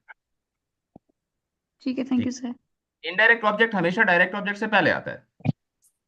अगर ये वाला रूल ठीक है। वायलेट हो रहा है, अगर उसने ये वाला रूल वायलेट किया है और अगर उसने कह दिया कि Hiba Hiba baked a cake herself, तो उसने स्टैंडर्ड रूल को वायलेट किया है, लेकिन स्टैंडर्ड रूल को वायलेट करने से ये रिफ्लेक्सिव प्रोनाउन नहीं बन जाएगा। ठीक है, ये फिर इम्फेटिक बन जाएगा। Yes Sir, sir. any other example? जी बिल्कुल, अगर फॉर एग्जाम्पल मैं कहता हूँ कि आई विल, जैसे आपके बाबा आपको कहते हैं कि I will take you there myself. आप मुझे बताओ कि इस सेंटेंस से आपको क्या, यही सेंटेंस मैं इस तरीके से लिखता हूँ कि I will take you there myself, I will take take myself, या I will you take you, there. I myself, एक मिनट, एक मैं इस तरह से करने दो, I will, I myself will take you there. ठीक है, तो आप मुझे बताएं कि इन दोनों सेंटेंसेस में कोई फर्क है? हाँ? Yes No. Sir. No sir. तो कोई फर्क नहीं है। तो अब इसमें से ज्यादा अप्रोप्रिएट कौन सा सेंटेंस है, पहले वाला या दूसरा वाला? पहले वाला। पहले पहले वाला। वाला। दूसरे वाला, I myself will take you there, मैं खुद आपको ले जाऊंगा, मैं खुद आपको वहां ले जाऊंगा, मैं खुद आपको वहां लेके जाऊंगा। हम ये भी कह सकते हैं कि मैं ले जाऊंगा आपको खुद। लेकिन वो ज्यादा मतलब इनिशिएट हो जाएगा। अप्रोप्रिएट नहीं है। आई इसमें सब्जेक्ट है, विल टेक इसमें वर्ब है, यू इसमें ऑब्जेक्ट है। तो जो ऑब्जेक्ट। बंदा लेके जाने वाला है वो खुद को नहीं लेके जा रहा। और अगर आप इस तरह से कहते हैं कि I will take myself, ठीक है, I will take myself there, तो फिर यू खत्म हो जाएगा और फिर यही आई सब्जेक्ट होगा और माई सेल्फ जो है ये इसमें क्या बन जाएगा, ऑब्जेक्ट बन जाएगा, तो फिर ये रिफ्लेक्स। ऑब्जेक्ट। ठीक है, फिर ये okay reflex. Sir. All right. Yes sir. Sir excuse yes me. Ayesha, ये एक्टिव वॉइस है बेटा, ये एक्टिव वॉइस है। जी जी एक्टिव वॉइस है। जी बेटा यस। सर सर आपका मतलब ये हुआ, अगर अगर वर्ब से पहले प्रोनाउन आएगा तो वो एम्फेटिक होगा। हाँ, इम्फेटिक होगा, लेकिन बाज दफा ये रूल वायलेट भी होता है। वो रूल इस तरीके से, जिस तरह मैंने आपके ये सामने ये सेंटेंस लिखा था कि Hiba baked a cake herself, जिस तरह I will take you there myself. तो अब यहाँ ओके पे ये सर। वाला रूल है, ये वाला रूल वायलेट हो रहा है। ठीक है, ये तो वाला सर रूल, फिर इस केस में इनडायरेक्ट ऑब्जेक्ट जो है वो बाद में आएगा ना ऑब्जेक्ट के। नहीं, इनडायरेक्ट ऑब्जेक्ट जो होता है वो डायरेक्ट ऑब्जेक्ट के बाद आ ही नहीं सकता ना। ठीक है, तो सर ये जो आपने लिखा है हिबा बेक का केक हर सेल। हाँ, तो ये इनडायरेक्ट ऑब्जेक्ट तो नहीं है, यही तो मैंने ये बताया आपने कि ऊपर लिखा हुआ है। जी बेटा, इसको इस हर सेल्फ को तो मैंने नहीं बताया, मैंने आपको जो ये रूल बताया था, इस रूल के अंदर जो एक एक्सेप्शन थी वो मैं आपने आपको। सर इसके ऊपर लिखा हुआ था इनडायरेक्ट ऑब्जेक्ट, इसलिए मैंने पूछा। बच्चे, मैं आपको ये कह रहा था कि अगर यहाँ पे देखो ना, कि मैं कह रहा हूँ कि अगर ये इनडायरेक्ट ऑब्जेक्ट होता तो फिर ये यहाँ पर आता, मैं ये समझाना, ये एरर लगा हुआ है अभी तक भी। ठीक है, बेशक आप रिकॉर्डिंग दोबारा सुन लेना, मैं आपको कह रहा था कि अगर ये इनडायरेक्ट ऑब्जेक्ट होता तो फिर ये यहाँ पर होता। ठीक है, अगर ये ओके सर, इनडायरेक्ट होता ओके तो फिर सर, ये यहाँ पर होता कि Hiba baked her self a cake. लेकिन चूंकि ये यहाँ पर नहीं है, तो इसका मतलब ये है कि ये इनडायरेक्ट ऑब्जेक्ट नहीं है। ठीक है। Okay sir. हाँ, जो इनडायरेक्ट ऑब्जेक्ट होता है ना, उसको अगर आपने, जैसे फॉर एग्जांपल एक सेंटेंस है कि वासिफ, ठीक है, वासिफ बॉट, ठीक है, Wasif bought himself a car, और फिर मैं कहता हूं कि Wasif bought a car himself, और फिर मैं कहता हूं कि Wasif himself bought a car. ठीक है, अब इसमें मुझे बताएं कि पहला सेंटेंस जो है, इसमें हिमसेल्फ जो है, ये रिफ्लेक्सिव है या इम्फेटिक है? मतलब आपके पास ये हाँ, सर रिफ्लेक्सिव है। Emphatic. Emphatic reflexive. reflective pronoun. Reflexive. Sir emphatic reflexive है। बेटा ये रिफ्लेक्सिव है, क्योंकि देखो वासिफ ने एक कार खरीदी, बॉट का डायरेक्ट वर्ब के ऑब्जेक्ट बाद हो आ गया। रहा है। हाँ, बॉट बॉट का डायरेक्ट ऑब्जेक्ट हो गया कार, और उसने कार किसके लिए खरीदी? अपने अपने लिए ना, लिए। वासिफ बॉट अपने हिमसेल्फ कार। जैसे मैं कहता हूँ ना कि I got myself into a trouble, या I got myself a cake. ठीक है, I gave myself a treat, I gave myself a treat, मैंने अपने आप को एक ट्रीट दी। I will go and give myself a treat. तो हिमसेल्फ जो है यहाँ पर, ये क्या है, इसका इनडायरेक्ट ऑब्जेक्ट है। हिमसेल्फ इसमें क्या है, इनडायरेक्ट ऑब्जेक्ट है। अब इसी सेंटेंस को अगर मैं इस तरह कहता हूं कि Wasif bought a car himself, तो फिर इसमें इसका क्या मतलब है कि वासिफ वासिफ ने एक कार खुद खरीदी। ये हिमसेल्फ जो है, ये इनडायरेक्ट ऑब्जेक्ट नहीं है, क्योंकि अगर ये इनडायरेक्ट ऑब्जेक्ट होता तो इसको यहां पर होना चाहिए था, डायरेक्ट ऑब्जेक्ट से पहले होना चाहिए था। इनडायरेक्ट ऑब्जेक्ट जो है वो डायरेक्ट ऑब्जेक्ट से पहले आता होता है। सर तो इसमें जो हिमसेल्फ है ये क्या है, हिमसेल्फ सर यहाँ मैं पे, आपसे जी जी, मैं आपसे सर बात समझ लो सर, इसका मतलब ये हुआ कि रिफ्लेक्सिव प्रोनाउन में वर्ब के बाद आएगा प्रोनाउन, इस तरह सर।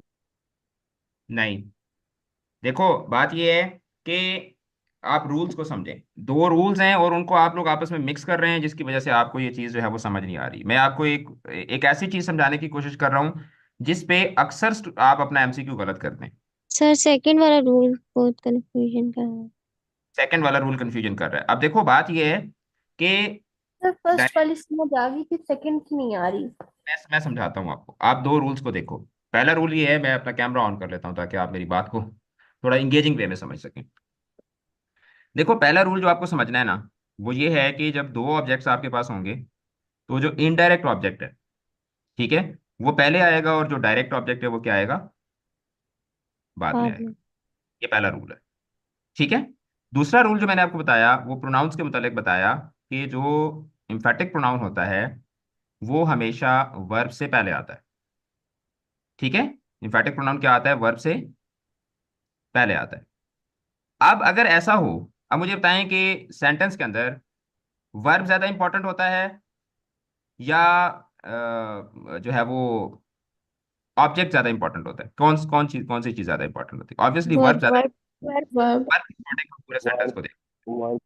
अगर ऐसा हो, अगर ऐसा हो कि emphatic pronoun, emphatic pronoun verb के बाद आ रहा हो, इम्फेटिक प्रोनाउन क्या हो, वर्ब वर्ब के की बाद बात। आ रहा हो, तो फिर चूंकि वर्ब के बाद जो चीजें आनी है, वर्ब के बाद जो चीजें आनी है, ये चीज तो आपको पता है ना कि इम्फेटिक प्रोनाउन जो होता है वो ऑप्शनल होता है।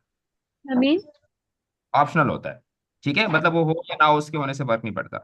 तो मुझे बताएं कि वर्ब के बाद हम जो चीज ऑप्शनल है उसको पहले लेकर आएंगे, या जो चीज नेसेसरी है उसको ज्यादा लेकर आएंगे, उसको पहले लेकर आएंगे।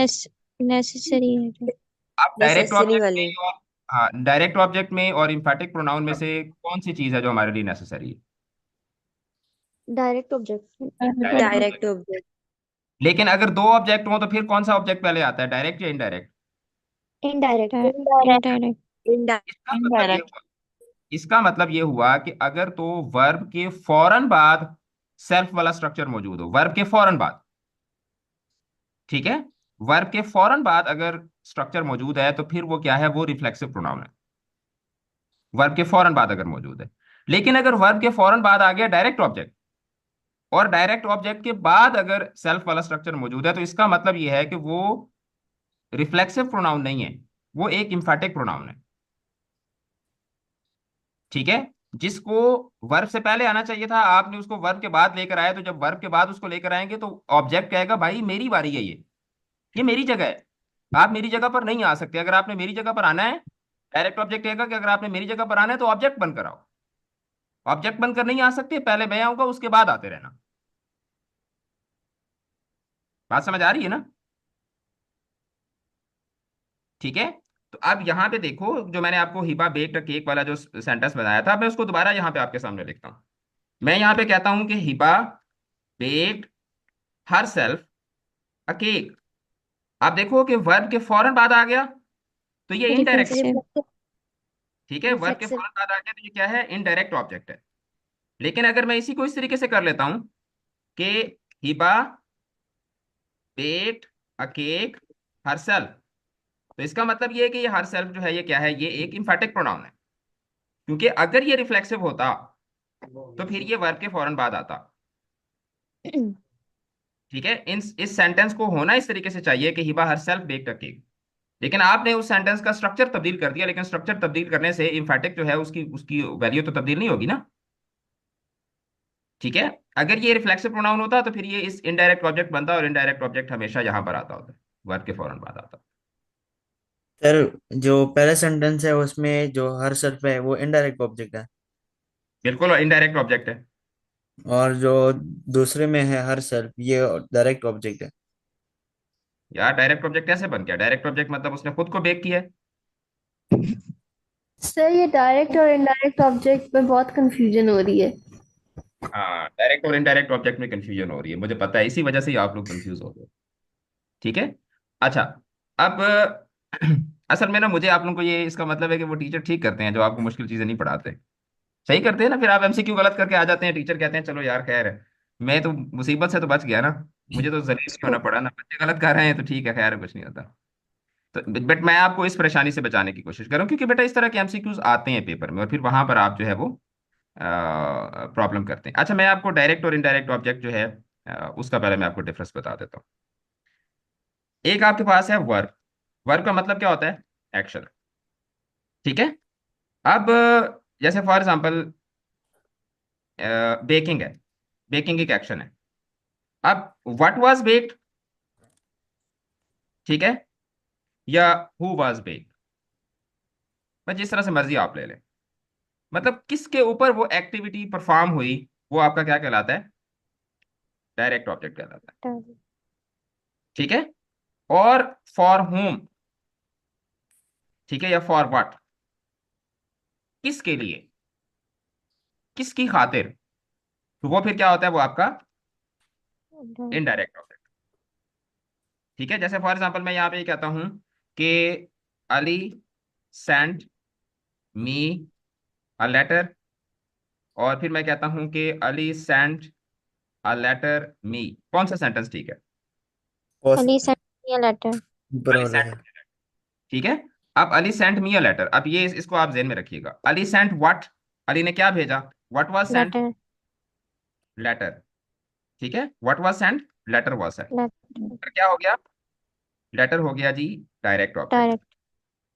ठीक है, और फॉर होम, किसके लिए, किसके लिए अली भेजा के गया, अली इसमें क्या होगा, अली इसमें डायरेक्ट। Indirect object. ठीक है, अच्छा, आप इसमें मुझे बताएं कि कौन सा ऑब्जेक्ट पहले आता है, डायरेक्ट ऑब्जेक्ट पहले आता है या इनडायरेक्ट ऑब्जेक्ट पहले आता है? अगर दोनों हो इनडायरेक्ट इनडायरेक्ट। तो अगर मैं इनडायरेक्ट ऑब्जेक्ट को बाद में ले जाऊं तो सेंटेंस ठीक रहता है? नो नहीं नो। होता। यही चीज मैं आपको यहां पर समझाने की कोशिश कर रहा था कि अगर इनडायरेक्ट ऑब्जेक्ट होगा तो वो पहले आएगा। डायरेक्ट ऑब्जेक्ट के बाद इनडायरेक्ट ऑब्जेक्ट नहीं आ सकता होता। अगर तो वो इनडायरेक्ट ऑब्जेक्ट है तो उसको डायरेक्ट ऑब्जेक्ट से पहले होना है। ठीक है। अगर वो डायरेक्ट ऑब्जेक्ट से पहले नहीं है तो वो रिफ्लेक्सिव प्रोनाउन नहीं है। तो कुल मिलाकर बात ये हुई कि जो इम्फेटिक प्रोनाउन होगा वो या तो वर्ब से पहले आएगा, या अगर वो वर्ब के बाद आता है तो फिर वो डायरेक्ट ऑब्जेक्ट के बाद आएगा, इनडायरेक्ट ऑब्जेक्ट के तौर पर नहीं आएगा। अगर इनडायरेक्ट ऑब्जेक्ट की जगह पर आएगा तो फिर वो रिफ्लेक्सिव प्रोनाउन होगा, वरना वो नहीं होगा। अब आ गया सर, ठीक है, आप आ गई? जी जी। जी। ये जो 3 सेंटेंस आपने लिखे हैं वासिफ वाले, इसमें जो थर्ड वाला है ये फिर क्या होगा? पहला तो रिफ्लेक्सिव है, दूसरा एम्फेटिक है, तो थर्ड वाला। थर्ड वाला भी emphatic है, Wasif himself bought a car. अभी तो मैंने आपको यही तो बताया है ना, यही तो रूल बताया है कि या तो वर्ब से पहले होगा तो भी emphatic है, और अगर वो वर्ब के बाद आता है और डायरेक्ट ऑब्जेक्ट के बाद आता है फिर भी emphatic होगा। ठीक है। ठीक है, चलो शुक्र है। Yes sir. Sir reflexive pronoun verb के बाद आएगा ना? यस, रिफ्लेक्सिव प्रोनाउन हमेशा वर्ब के बाद आता है। सर जिस तरह आपने ये स्ट्रक्चर बताए हैं एम्फेटिक के दोनों स्ट्रक्चर्स के, यहाँ पर सेल्फ वाला स्ट्रक्चर वर्ब के बाद आएगा तो डायरेक्ट ऑब्जेक्ट के बाद आएगा, और अगर हम्म, वर्ब से पहले आएगा तो डायरेक्टली वर्ब से पहले आ जाएगा। ये बिल्कुल ऐसे ही है। इसी तरह रिफ्लेक्सिव प्रोनाउन का स्ट्रक्चर बता दें। रिफ्लेक्सिव प्रोनाउन तो देखो, रिफ्लेक्सिव प्रोनाउन के दो ही स्ट्रक्चर होते हैं। रिफ्लेक्सिव प्रोनाउन जो है, अगर हम लोग रिफ्लेक्सिव की बात करते हैं, ठीक है, तो रिफ्लेक्सिव जो है या तो ये बन रहा होगा डायरेक्ट ऑब्जेक्ट, ठीक है। अगर ये डायरेक्ट ऑब्जेक्ट बनेगा तो उस सूरत में नो इनडायरेक्ट ऑब्जेक्ट, फिर इनडायरेक्ट ऑब्जेक्ट की जरूरत ही नहीं होगी। जैसे फॉर एग्जांपल मैं कहता हूं कि आई लव्ड माई सेल्फ। अब मुझे बताओ कि यहाँ पे मुझे किसी इनडायरेक्ट ऑब्जेक्ट की जरूरत है? No no sir. No sir. लेकिन अगर मेरे पास वर्ब जो है वो डाय ट्रांजिटिव हो, यानी कि ऐसा वर्ब हो जिसकी जिसके लिए मुझे दो ऑब्जेक्ट की जरूरत हो। जैसे फॉर एग्जांपल अगर मैं कहता हूं कि I gave myself, I gave myself, तो क्या ये कंप्लीट सेंटेंस है? No no. नो नहीं। कि दिया क्या नो। ये तो पता ही नहीं चला आपको। किसको दिया ये तो पता चल गया कि किसको दिया, खुद को दिया। ठीक है, लेकिन सेंटेंस मुकम्मल नहीं हुआ। अब सेंटेंस मुकम्मल क्यों नहीं हुआ? क्योंकि इनडायरेक्ट ऑब्जेक्ट, खाली इनडायरेक्ट ऑब्जेक्ट जब होगा तो उस सूरत में सेंटेंस मुकम्मल नहीं होगा, आप जब तक आप डायरेक्ट ऑब्जेक्ट को नहीं लेकर आएंगे। क्योंकि जो एक्टिविटी परफॉर्म हो रही है, डायरेक्ट जिस चीज के ऊपर वो परफॉर्म हो रही है उसका तो आपने मेंशन ही नहीं किया। जैसे मैं कहता हूँ कि I gave myself a ride, मैंने खुद को झूला दिया, या आई gave myself a gift, ठीक है, या अ पेन, ठीक है, या ट्रीट, या कोई भी चीज है। तो अब उस सूरत में क्या होगा कि वर्ब के बाद रिफ्लेक्सिव प्रोनाउन जब आएगा तो अगर तो सिर्फ एक ही ऑब्जेक्ट हो, सिंगल ऑब्जेक्ट हो, तो फिर वो क्या होगा, डायरेक्ट ऑब्जेक्ट होगा। और अगर दो ऑब्जेक्ट्स हों तो फिर उस सूरत में रिफ्लेक्सिव प्रोनाउन जो है ये क्या होगा, ये इनडायरेक्ट इनडायरेक्ट। ऑब्जेक्ट बनेगा। करेक्ट। और ये फिर क्या होगा, मतलब पोजीशन इसकी सेम ही रहेगी कि ये वर्ब के फौरन बाद आएगा।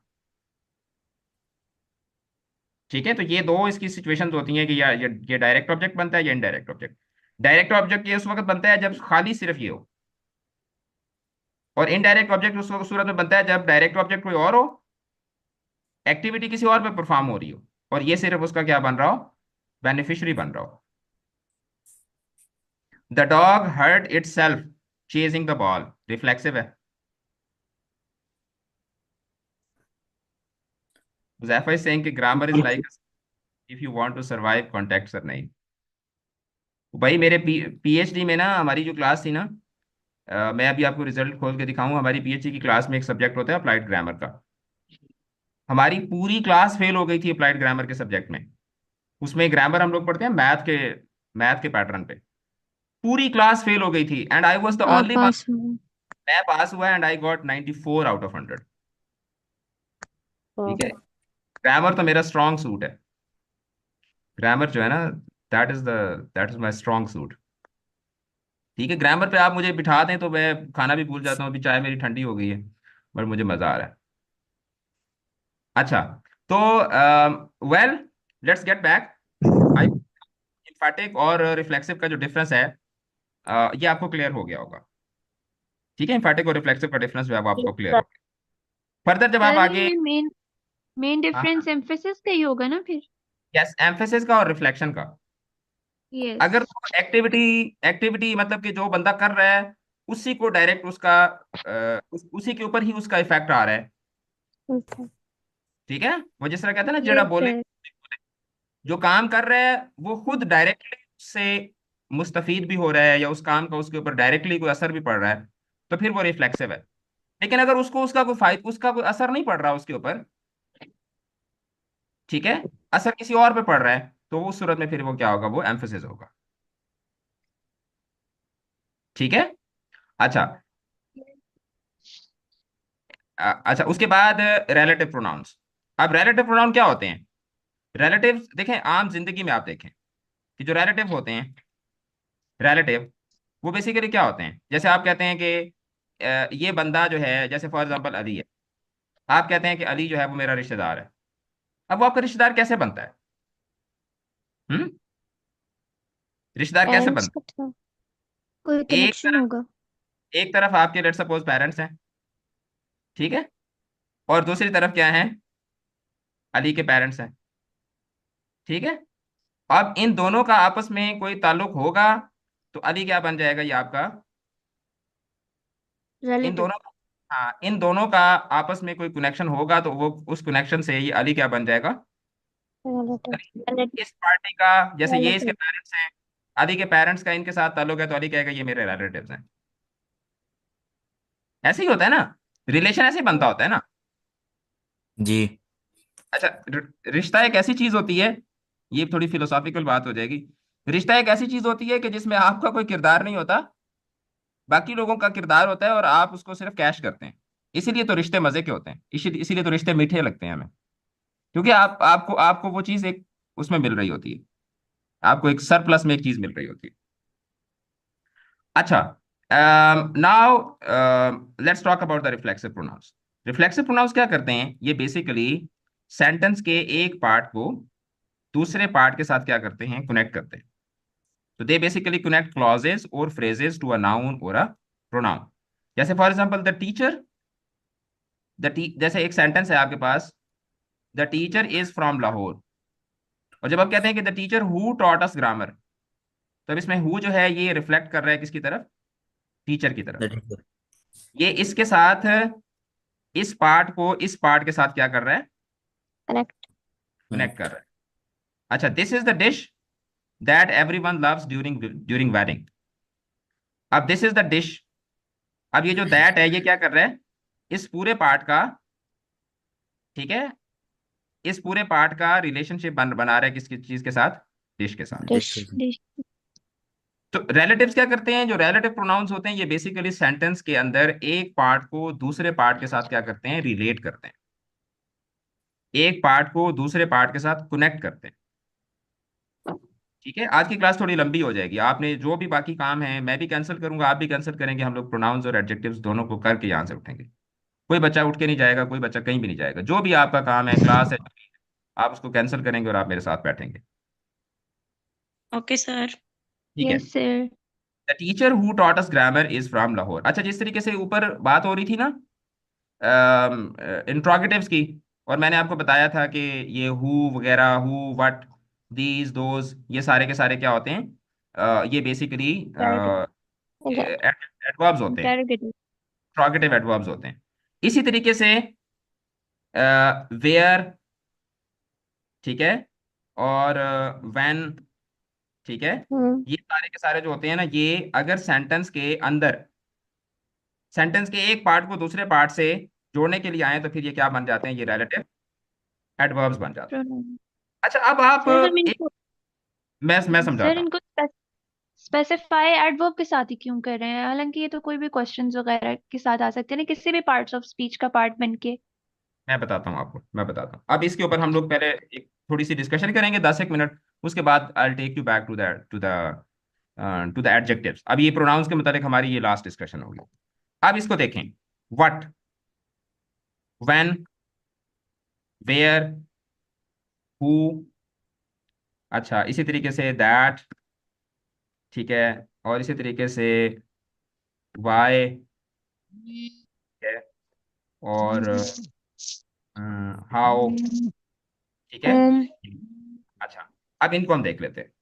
अब इनको आप, अभी मैंने इनके साथ कुछ भी नहीं लिखा, तो व्हाट को देखकर आपके जहन में क्या आता है कि व्हाट क्या है?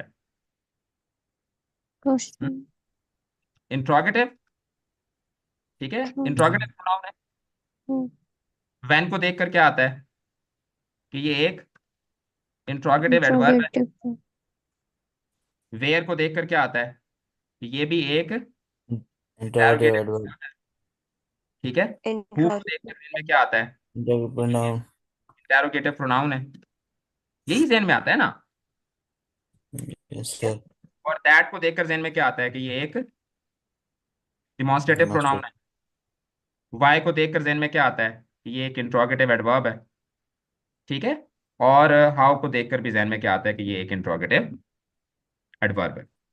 ये उस सूरत में होते हैं जब इनसे सेंटेंस शुरू हो रहा होता है, जब ये वाकई ही इंटेरोगेशन के लिए यूज होते हैं। जैसे for example, what is your name, what is your name, ठीक है। तो व्हाट इज योर नेम का आंसर क्या होगा? हम्म माय नेम इज मुस्तफा। इसका आंसर नाउन होगा ना, नाउन होगा ना इसका, मतलब जो मुस्तफ़ा कहते हैं, अली कहते हैं, फातिमा कहते हैं, उमर कहते हैं, रुमेसा कहते हैं, साद कहते हैं, वासिफ कहते हैं, जो भी कहते हैं, तो वो एक नाउन होगा ना, ठीक है। तो चूंकि एक नाउन के मुतालिक सवाल पूछ रहा है, तो इसलिए हम इसको इंट्रोगेटिव प्रोनाउन बोलते हैं। अच्छा, इसी तरीके से जब मैं कहता हूं कि when will you eat this this dish, when will you eat this dish, ठीक है। अभी एक बच्चे ने सवाल पूछा था कि कौन सा बच्चा था जिसने सवाल पूछा था कि सर ये तो कहीं पे भी या किसी भी पार्ट्स ऑफ स्पीच के मुतालिक आ सकते हैं? कौन सा बच्चा था वो? अब वो बच्चा ही भाग गया होगा कहीं।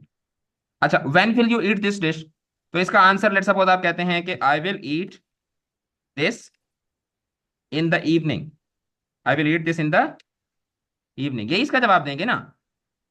यस। तो ये जो इन द इवनिंग है, ये यहाँ पे क्या बन रहा है इस सेंटेंस के अंदर?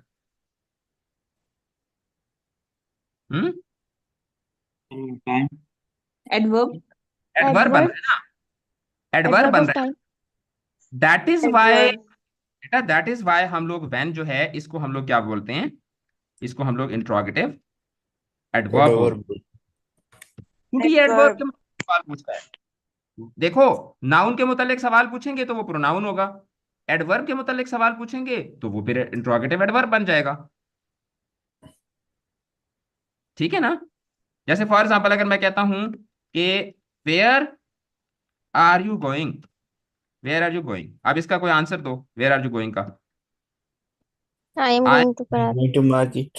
एम गोइंग टू मार्केट, तो अब इसमें टू मार्केट जो है, क्या ये एडवर्ब ऑफ प्लेस नहीं बन? यस। जी बन रहा। इसलिए हम लोग वेयर को इंट्रोगेटिव एडवर्ब बोलते हैं, इंट्रोगेटिव प्रोनाउन नहीं बोलते, क्योंकि ये नाउन के मुतालिक सवाल नहीं पूछ रहा, ये एडवर्ब के मुतालिक सवाल पूछ रहा है। अच्छा, इसी तरीके से हु आर यू, ठीक है। सर प्लेस भी तो नाउन नहीं होता ना।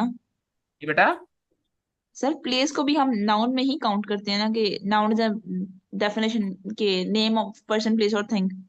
when it is used as a when it is used as a noun or as a pronoun, or when it is used as a subject or an object। जैसे मिसाल के तौर पर आप अगर पूछते हो कि what is your favorite place, ठीक है, what is your favorite place, तो अब इसका आप जवाब क्या दोगे? हम्म my favorite place is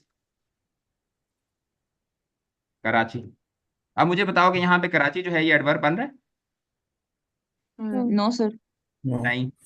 और आपने इसके मुतालिक सवाल पूछने के लिए इंट्रोगेटिव वर्ड कौन सा यूज किया था, वेयर या व्हाट? व्हाट। व्हाट। व्हाट। तो जब प्लेस के मुतालिक आपने एज अ नाउन उसको रेफर करना हो तो फिर आप वेयर नहीं यूज करते होते, फिर आप व्हाट यूज करते होते। तो ये इंटरोगेटिव प्रोनाउन होगा ना। इंट्रोगेटिव प्रोनाउन होगा। Okay sir. जब आप वेयर से सवाल शुरू करते हैं तो बेसिकली आप किसी काम के वाक़े होने की जगह के मुतालिक पूछ रहे होते हैं। तो जहां पे वो कोई काम वाक़े होता है तो वो जगह जो है, वो जो जगह होती है या वो जो नाम होता है, ठीक है, वो बेसिकली क्या बनता है, वो एडवर्ब बनता है, एडवर्ब एडवर्ब प्लेस बनता है। अच्छा, अब इसमें एक चीज को समझें। जब इनसे सेंटेंस शुरू होता है तो उस सूरत में तो ये क्या कहलाते हैं, उस सूरत में तो ये इंट्रोगेटिव्स या डिमॉन्स्ट्रेटिव्स कहलाते हैं। लेकिन जब ये सेंटेंस के दरमियान में आते हैं तो फिर उस सूरत में ये क्या कहलाते हैं, रिलेटिव कहलाते हैं। रिलेटिव जैसे फॉर एग्जांपल मैं कहता हूँ कि दैट इज माई बुक, तो अब इसमें दैट क्या है, demonstrative. Inter that is my book demonstrative है ना। डेमोन्स्ट्रेटिव और अगर मैं यहाँ पे कहता हूँ कि I need the book that is on the table, demonstrative तो एडजेक्टिव। अब दैट क्या होगा, रिलेटिव। अब रिलेटिव प्रोनाउन होगा। अब relative pronoun, जैसे फॉर एग्जांपल मैं आपसे एक और सवाल पूछता हूँ कि व्हेन विल यू ईट, तो अब इसमें व्हेन क्या है, डेमोन्स्ट्रेटिव व्हेन विल यू, नहीं, interrogative. Interrogative adverb, interrogative, interrogative adverb. और अगर मैं कहता हूँ कि I will eat when you will come, तो अब इसमें व्हेन क्या है, रिलेटिव relative, ठीक है, रिलेटिव रिलेटिव प्रोनाउन या रिलेटिव एडवर्ब, प्रोनाउन। क्यों, एडवर्ब रिलेटिव एडवर्ब है ये।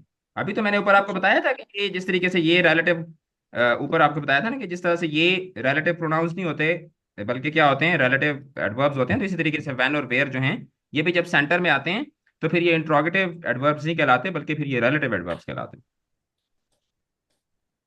ठीक है ना। ओके। ओके, अब हम थोड़े से इसके रूल्स को देख लेते हैं, प्रोनाउन के रूल्स को। तो पहले नंबर पर तो रूल रूल ये है कि a pronoun must agree in number and gender with the noun it replaces. यानी जिस नाउन की जगह पे ये आ रहा होता है उस नाउन के साथ इसका जेंडर वाइज और नंबर वाइज इसका क्या होना चाहिए, एग्रीमेंट होना चाहिए। कि अगर आप कहते हैं कि each student should submit there assignment, तो गलत हो जाएगा। आपको कहना चाहिए कि each student should submit his और हर असाइनमेंट। देयर आप नहीं कह सकते क्योंकि ईच जो है ये इंडेफिनिट प्रोनाउन है और इंडेफिनिट प्रोनाउन के लिए हमेशा आप उसको एज अ सिंगुलर आप ट्रीट करते हैं। ठीक है, ईच हो गया, एनीबडी हो गया, एवरीबडी हो गया, इनको आप एज अ सिंगुलर ट्रीट करते हैं। फिर उसके बाद जो एम्बिगुअस रेफरेंसेज होते हैं उनको आप अवॉइड करते हैं। ठीक है, कल मैं रेगुलर क्लास में भी बच्चों को नरेशन करवाते हुए ये चीज समझा रहा था। ठीक है, हुजैफा को याद होगा, बल्कि हुजैफा था 12th की क्लास में कल, याद है हुजैफा। कल पॉइंट पढ़ी थी, शायद आज हाँ, पढ़ेंगे डायरेक्ट क्या चीज, जनरेटर। कल क्लास में नहीं थे इसका मतलब है आप। कल आपने पॉइंट पढ़ाई थी वंस अपॉन अ टाइम। अच्छा हाँ, फिर मैंने 11th में, हाँ शायद 11th में करवाई थी, हाँ 11th में करवाई थी, 11th में नरेशन करवाई थी कल मैंने। अच्छा, तो एम्बिगुअस प्रोनाउन रेफरेंसेस जो है ना वो आप अवॉइड करते हैं। जैसे Ahmed told Ali that he was late, तो अब इस ही से मुराद कौन है, अली मुराद है या अहमद मुराद है, पता नहीं चलेगा। तो फिर आपको कहना है कि Ahmed told Ali you are late, you are late. तो फिर ये क्या हो जाएगा, ये क्लियर हो जाएगा। ये एक एक्स्ट्रा चीज है जो आपको बतानी चाहिए। फिर जो रिफ्लेक्सिव प्रोनाउंस होते हैं, they must refer to the subject. You can contact myself, गलत हो जाएगा, यू कैन कॉन्टेक्ट मी। अच्छा, जो सब्जेक्टिव प्रोनाउंस हैं उनको सब्जेक्ट की जगह पे और ऑब्जेक्टिव प्रोनाउंस को ऑब्जेक्ट की जगह पर यूज करते हैं। अगर आप कहते हैं कि him and me went to the market, तो गलत हो जाएगा, क्योंकि क्योंकि ये सब्जेक्ट की जगह है। यहाँ पे आपने कहना है कि he and I went to the market. इसी तरीके से जो रिलेटिव प्रोनाउंस हैं ये भी नाउन के साथ मैच करने चाहिए जिस नाउन को ये डिस्क्राइब कर रहे हैं। यानी अगर आप कहते हैं कि द मैन विच आई सा वाज काइंड, तो गलत हो जाएगा, द मैन होम आई सा वाज काइंड, क्योंकि विच लगता है चीजों के लिए, होम लगता है इंसानों के लिए। All right, Yes. Now this is your homework, worksheet number 1, worksheet number 2 and worksheet number 3 and worksheet number 4। ये आपने चारों प्रोनाउन की वर्कशीट्स भी करनी है। और अब हम आ जाते हैं एडजेक्टिव के ऊपर। प्रोनाउन के मुताबिक हमारी जो डिस्कशन थी वो कंप्लीट हो गई। ठीक है, काफी लंबी चलेगी हमारी डिस्कशन, बट ये है कि फाइनली जो है वो कंप्लीट हो गई है। ये अल्लाह हाफिज वाला कौन है, अभी अल्लाह हाफिज नहीं हुई। ठीक है, अभी अल्लाह हाफिज नहीं हुई। सर रेसिप्रोकल प्रोनाउन होते हैं। बिल्कुल रेसिप्रोकल प्रोनाउंस भी होते हैं, ठीक है, रेसिप्रोकल प्रोनाउन, ईच अदर, ठीक है, each other, one one another, another. Each other and one another. Reciprocal का क्या मतलब होता है? रेसिप्रोकल का मतलब होता है कि जब दो आदमी या दो चीजें किसी भी एक्टिविटी को इक्वली एक्सचेंज करती हैं, किसी भी एक्टिविटी को इक्वली एक्सचेंज करती हैं, तो that is called reciprocal. MDCAT में जब आप एमडी कैट देते हैं ना, तो उसके बाद जब आप एमबीबीएस और बीटीएस के लिए अप्लाई करते हैं तो रेसिप्रोकल सीट्स होती हैं। रेसिप्रोकल सीट का मतलब ये होता है कि आप इधर से उधर और उधर से इधर जो है वो इधर से इधर और उधर से इधर मूव कर सकते हैं। अब जैसे रेसिप्रोकल का क्या, सर मैथ में फ्रैक्शन में रेसिप्रोकल लेते हैं।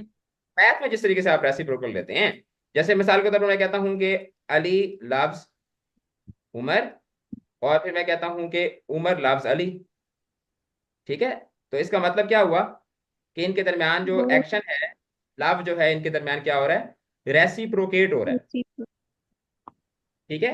अब रेसिप्रोकल प्रोनाउंस के मतलब एक रूल ये है कि जो ईच अदर है, ईच अदर, ये यूज होता है बिटवीन टू, जब रेसिप्रोकेशन दो लोगों के दरमियान है तो वहां पे आप लोग ईच अदर यूज करते हैं। And when the reciprocation is between more than two, वहां पे आप क्या यूज करते हैं, वन एंड अदर। जिस तरह मिसाल के तौर पर Ali and Umar, Ali and Umar love each each other, other. ठीक है, Ali and Umar love each other. और अगर ये हो कि the people of this city तो फिर क्या होगा, the people of this city love one another. One another. One and, one not, another. फिर आप ये नहीं कहते कि the people of this city love each other, ठीक है, the people of this city love one another, reciprocal pronoun. अच्छा, अब हिबा का सवाल, हिबा का सवाल रह गया बीच में। हाँ जी हिबा, आपका क्या सवाल था हिबा मुर्तजा का? हम्म, दोबारा से जल्दी से उसको रिपीट करो। हाँ, can you explain the difference between it was me and it was I? देखो एक सिंपल सी बात है, ये दरमियान में है आपके पास वर्ब, वर्ब से पहले होगा, वर्ब के बाद होगा तो वो ऑब्जेक्ट केस होगा, और वर्ब से पहले होगा तो वो क्या होगा, वो सब्जेक्ट केस होगा। Very simple. वर्ब वर्ब से पहले होगा तो फिर वो क्या होगा, वो सब्जेक्ट केस होगा। अगर मैं कहता हूं कि इट वाज मी, ठीक है, इट वाज मी, तो फिर उसमें क्या होगा, it was me who was killed, it was me who was killed, ठीक है।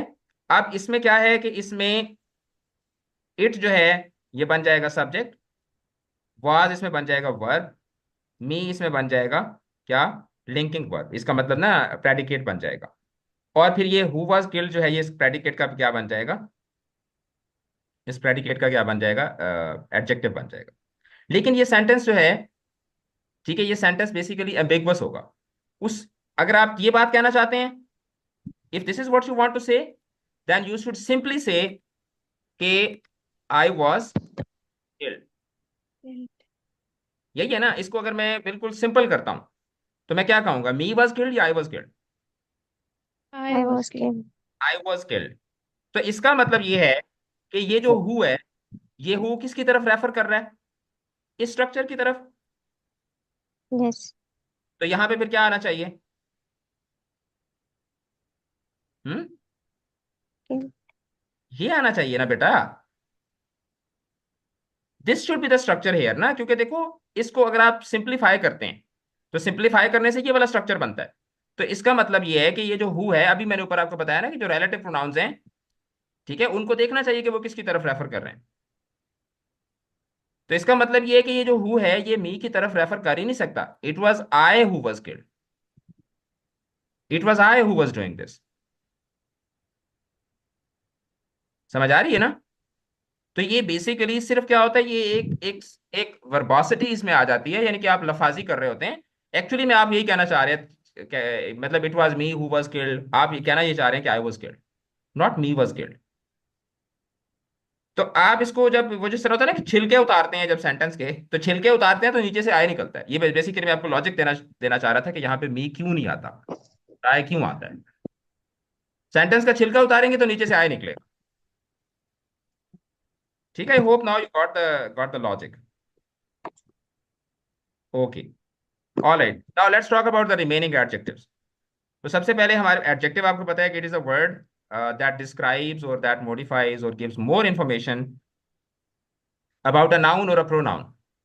ठीक है, नाउन या प्रोनाउन के मतलब क्या देते हैं हमें, ये एक्स्ट्रा इन्फॉर्मेशन देते हैं। अब इसमें जो मुश्किल वाले थे वो हमने पढ़ लिए, डिस्क्रिप्टिव एडजेक्टिव्स।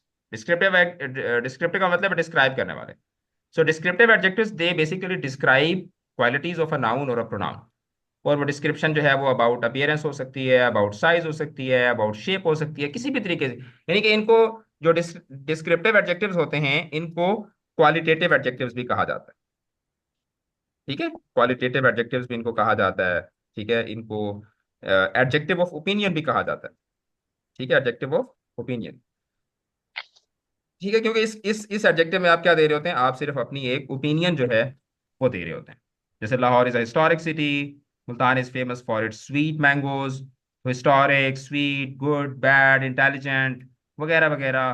ठीक है, ये सारे के सारे जो एडजेक्टिव्स होते हैं ये बेसिकली क्या कहलाते हैं, डिस्क्रिप्टिव एडजेक्टिव्स कहलाते descriptive हैं। Then we have the quantitative adjectives. Quantitative adjectives होते हैं, they basically indicate the quantity of something, how much how और much हाउ। अब जो क्वांटिटेटिव एडजेक्टिव्स होते हैं इनकी फिर फर्दर दो टाइप्स होती हैं। ठीक है, क्वांटिटेटिव एडजेक्टिव्स जो है ना, इनकी फिर फर्दर क्या होती हैं, दो टाइप्स होती हैं। ठीक है, एक जो है इसमें आप उनको कह सकते हैं कि एडजेक्टिव ऑफ नंबर। ठीक है, जिसको हम लोग न्यूमरल एडजेक्टिव भी बोलते हैं, कि ये जो क्वांटिटी है वो या तो आप नंबर की सूरत में बता सकते हैं। ठीक है, या फिर आप क्या बता सकते हैं, इनडेफिनेट क्वांटिटेटिव्स। ठीक है, इनडेफिनेट क्वांटिटेटिव, जैसे for example many, several, human few. ठीक है, all, I need all mangoes. अब ऑल भी क्वांटिटी है, लेकिन क्या ये एग्जैक्ट क्वांटिटी है, नॉन स्पेसिफिक। नॉन स्पेसिफिक है, इनडेफिनेट क्वांटिटेटिव्स। तो या तो वो स्पेसिफिक होते हैं, उनको हम लोग न्यूमरल एडजेक्टिव्स बोलते हैं, नंबर्स की सूरत में होते हैं। या फिर ऑर्डिनल्स एंड कार्डिनल्स। हाँ, नंबर्स की फिर आगे फर्दर दो टाइप्स हैं। न्यूमरल जो है इनकी फिर फर्दर आगे दो टाइप्स है। I was about to talk about this, और इफ्रा ने बता दिया। इरफा या इफ्रा? अफरा। अफ्रा, ओके, ना इफ्रा ना Afra. Okay, ordinal and cardinal. अब ऑर्डिनल नंबर्स कौन से होते हैं, ऑर्डिनल आप इस तरह से याद करें जिस तरह ऑर्डर होता है। ठीक है, जैसे फर्स्ट फर्स्ट। सेकंड। ठीक है, फर्स्ट, सेकंड, थर्ड एटसेट्रा। तो ये ऑर्डिनल नंबर्स होते हैं। और 1 2 3 4 5 6 7 ये क्या होते हैं, ये कार्डिनल नंबर्स होते हैं। कार्डिनल। अगर तो नंबर हो तो फिर आप उसको न्यूमरल एडजेक्टिव कहेंगे, और अगर नंबर ना हो तो फिर आप उसको क्या कहेंगे, आप उसको इनडेफिनेट क्वांटिटेटिव कहेंगे। ठीक है, then you will call it indefinite adjectives, indefinite quantitative adjective. जैसे many students attended the poetry recital, तो मैनी इसमें क्या है, क्वांटिटेटिव है। There are several spices in biryani, तो सेवरल, मैनी, सारे के सारे क्या है, क्वांटिटेटिव। अब डिमॉन्स्ट्रेटिव, पोजेसिव, इंट्रोगेटिव, इनके मतलब हमने ऑलरेडी बात कर ली थी। Then we have the comparative adjectives. दो चीजों को कंपेयर करने के लिए यूज होते हैं, जैसे बिगर, फास्टर, स्ट्रॉन्गर एटसेट्रा। और जो कंपैरेटिव्स होते हैं इनके साथ हमेशा देन लगता होता है, ये वाला देन, THAN, THAN, THEN नहीं लगाना। ये एक ट्रांजिशनल डिवाइस है, इसका मतलब होता है तब, या फिर, या बाद में। Then I will do this, तो वो ये वाला देन होता है। ये जो कंपैरिजन वाला होता है इसमें ए आता होता है, जैसे Karachi is bigger than Lahore, this kebab is spicier than the one we had yesterday. अच्छा, अब कंपैरेटिव एडजेक्टिव्स में बच्चे एक बहुत बड़ी गलती करते हैं, बहुत बड़ी गलती करते हैं, वो मैं यहाँ पे आपको क्लियर कर दूं। जब आप कहते हैं ना कि दिस, या फॉर एग्जाम्पल कहते हैं कि द वेदर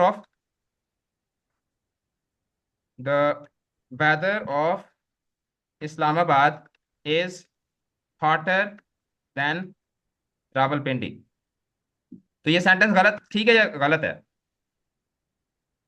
हम्म, क्यों भाई? गलत है। गलत है। क्योंकि आप कंपैरिजन किस चीज का कर रहे हैं, इस्लामाबाद का और पिंडी का कंपैरिजन कर रहे हैं, या इस्लामाबाद के वेदर का पिंडी के वेदर के साथ कंपैरिजन कर रहे हैं?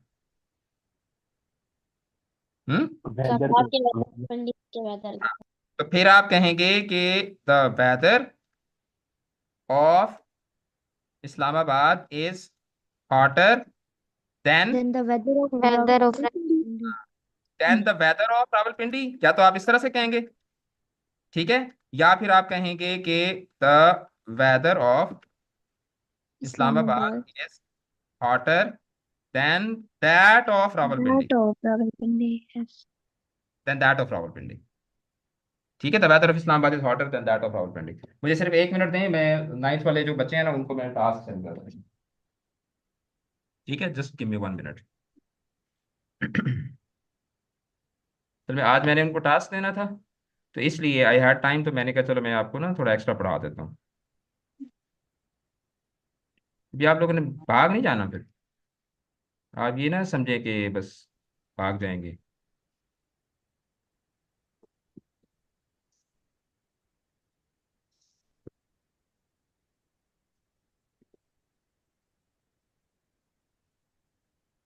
चलो जी, टास्क पैरेट को सेंड कर दिया, and I am back to you. Clear हो गया? Then we have the superlative adjectives. Superlative यानी कि कंपैरेटिव दो के दरमियान होते हैं, और सुपरलेटिव जब एक का कंपैरिजन ऑल के साथ किया जा रहा हो, when one is being compared with the rest. ठीक है, when one is compared with the rest. ठीक है, when one is compared with the rest, तो इन दैट केस जो है वो क्या होता है, we use the superlative degree of adjective. और सुपरलेटिव डिग्री ऑफ एडजेक्टिव के मतलब एक चीज आपने याद रखनी है, इसके साथ हमेशा हम डेफिनेट आर्टिकल द यूज करते हैं। हमेशा हमेशा इसके साथ हम लोग डेफिनेट आर्टिकल द यूज करते हैं। जैसे Multan produces the best mangoes, Faisal mask is one of the most beautiful mosques in the world. ठीक है, या तो आप ईएसटी लगा के बनाते हैं सुपरलेटिव डिग्री ऑफ एडजेक्टिव, जैसे हॉट, हॉटर, हॉटेस्ट। ठीक है, ग्रेट, ग्रेटर, ग्रेटेस्ट। या फिर क्या है, मोर और मोस्ट लगाते हैं, यानी कि more, more beautiful, most beautiful. So these are two ways of making, superlatives and comparatives. And then the last type of adjective is proper adjective.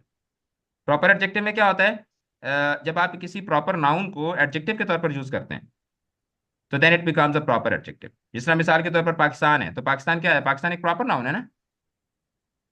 लेकिन जब मैं कहता हूँ पाकिस्तान टीम, तो फिर उस सूरत में पाकिस्तान क्या बन जाता है, एडजेक्टिव। टीम के लिए एडजेक्टिव बन जाता है।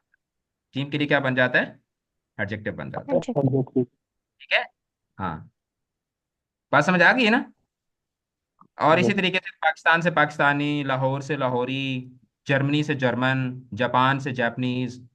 ठीक है, इंग्लैंड से इंग्लिश। ठीक है, अमेरिका से अमेरिकन, अमेरिकन कार।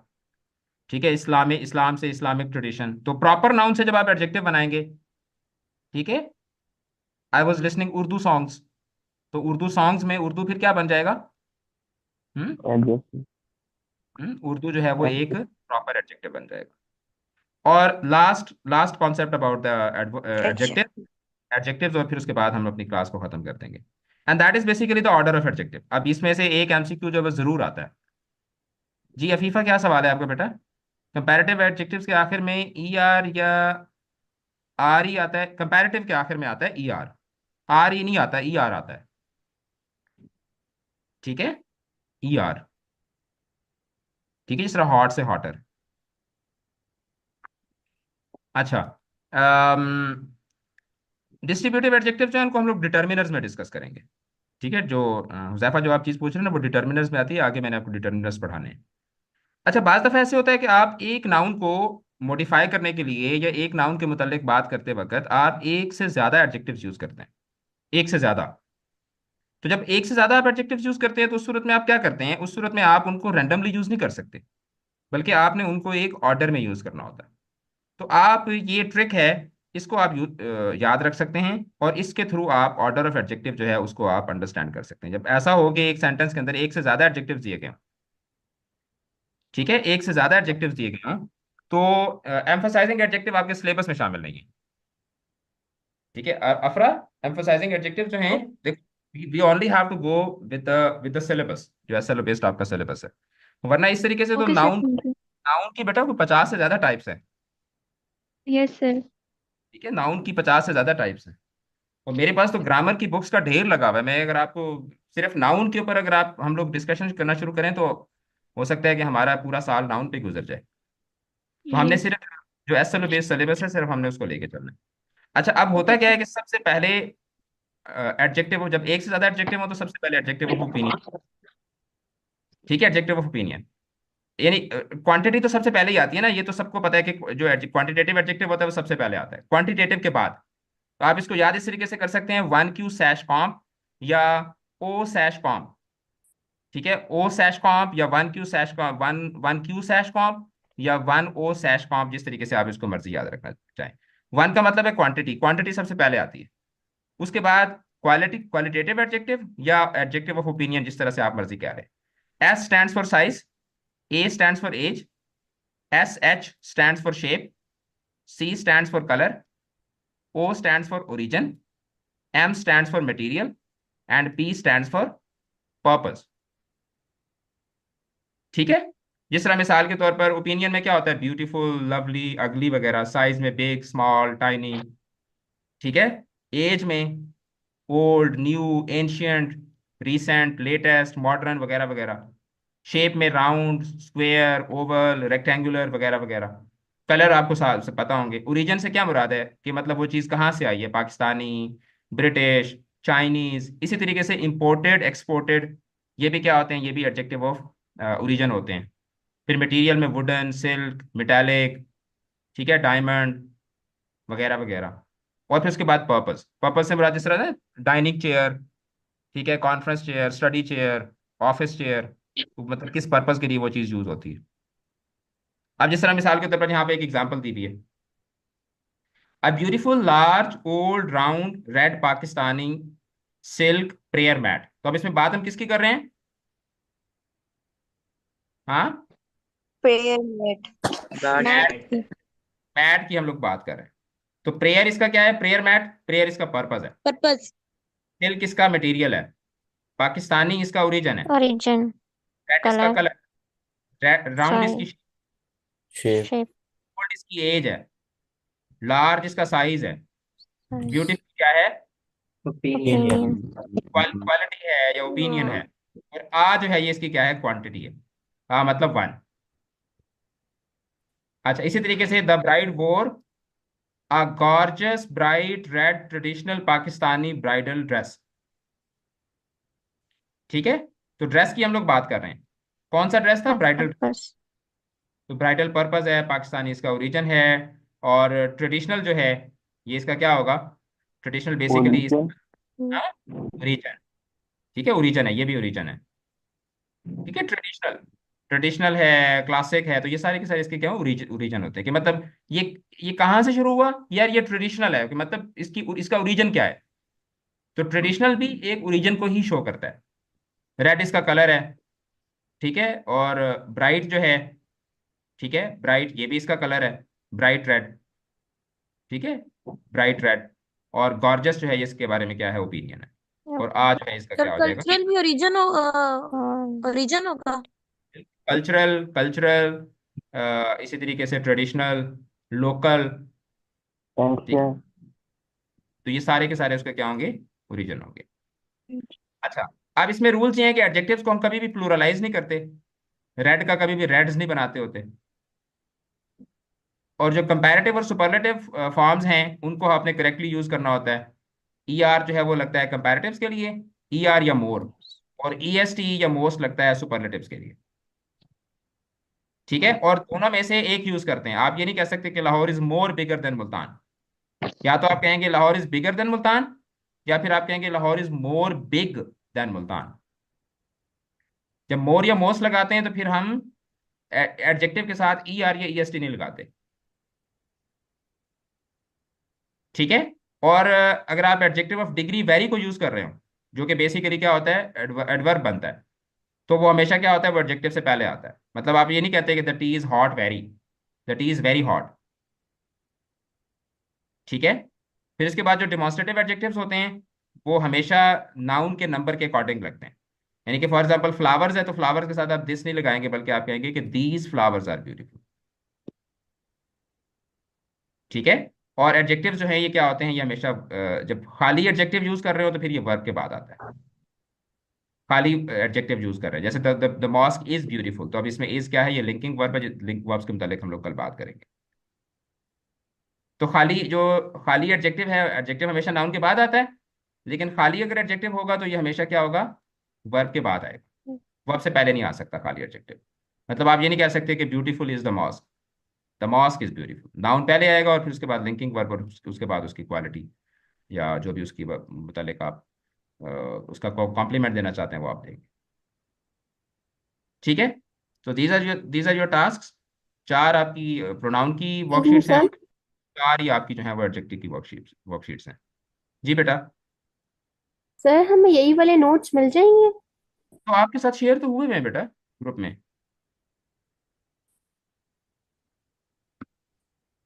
आपने देखे नहीं है? Thank you so much. Group में बेटा ये शेयर हुए हैं आपके साथ, मैं दोबारा शेयर कर देता ओके सर, थैंक यू। हूँ। Alright. Okay, so we have come to the end of today's class. I know कि the class was a bit rough. ठीक है। और रफ इस वजह से हुई कि I wanted to clear that concept because that's a very important concept। और इवन एमडी कैट के लेवल पे जाके बच्चे जो आपका एनटीएस वगैरह होता है उसमें जाके यही वो चीज़ें होती हैं जो बच्चे गलत कर रहे होते हैं। तो अभी से अगर आप नहीं सीखेंगे तो तब आपको कोई भी नहीं सिखाएगा। ऑनेस्टली स्पीकिंग, किसी भी इंग्लिश के ग्रामर के टीचर के पास इतना टाइम नहीं होता कि वो आपके साथ इतना सर खपाए। ठीक है। तो थोड़ा टाइम लगा ज़्यादा हमारा, लेकिन आई एम हैप्पी कि आप लोगों को वो कॉन्सेप्ट जो था वो समझ आ गया। सर ठीक है जी जी। सर क्लास एंड है सर, सॉरी, ये रूल नंबर 5 दोबारा समझा सकते हैं? किसका रूल नंबर 5? सर ये एरर। ये वाला? Yes sir, to be. हाँ, अब इसमें ये है टू बी से मुराद ये होता है कि जो is are am was were होते हैं ना, yes sir. Are am was were एस है। हैज हैव हैड, इनको है। बी कहा जाता है, इनको ना बी बेबीज कहा जाता है। बी बेबीज यानी कि ये बी के बच्चे होते हैं। Okay sir. यानी खाली एडजेक्टिव आपने यूज करना है तो फिर आप हमेशा is are am was were इसके बाद जो है ना वो यूज करते होते हैं। Okay sir, thank you. Welcome. और जज़ाकल्लाह। कोई बात नहीं बेटा। ऑलराइट बच्चों, so that would be all for today. We will be back again tomorrow and we will start verbs. और वर्ब्स बहुत इंपॉर्टेंट हैं, वर्ब्स के मतलब हमारी सारी डिस्कशन जो है वो इंशाल्लाह वर्ब्स। ऑलराइट। अपना बहुत बहुत ज्यादा ख्याल रखिएगा and thank you so much for bearing up with me and making peace with it. वरना बच्चे बाज दफा कहते हैं नहीं सर टाइम पूरा हो गया, टाइम पूरा हो गया, तो बस करें। तो thank you so much, thank you so much. Allah Taala आपके इल्म में बरकत डाले। सी यू टुमारो इंशाल्लाह। आमीन। अल्लाह हाफिज हाफिज। सर। अल्लाह अल्लाह हाफिज़। हाफिज़। अल्लाह हाफिज़।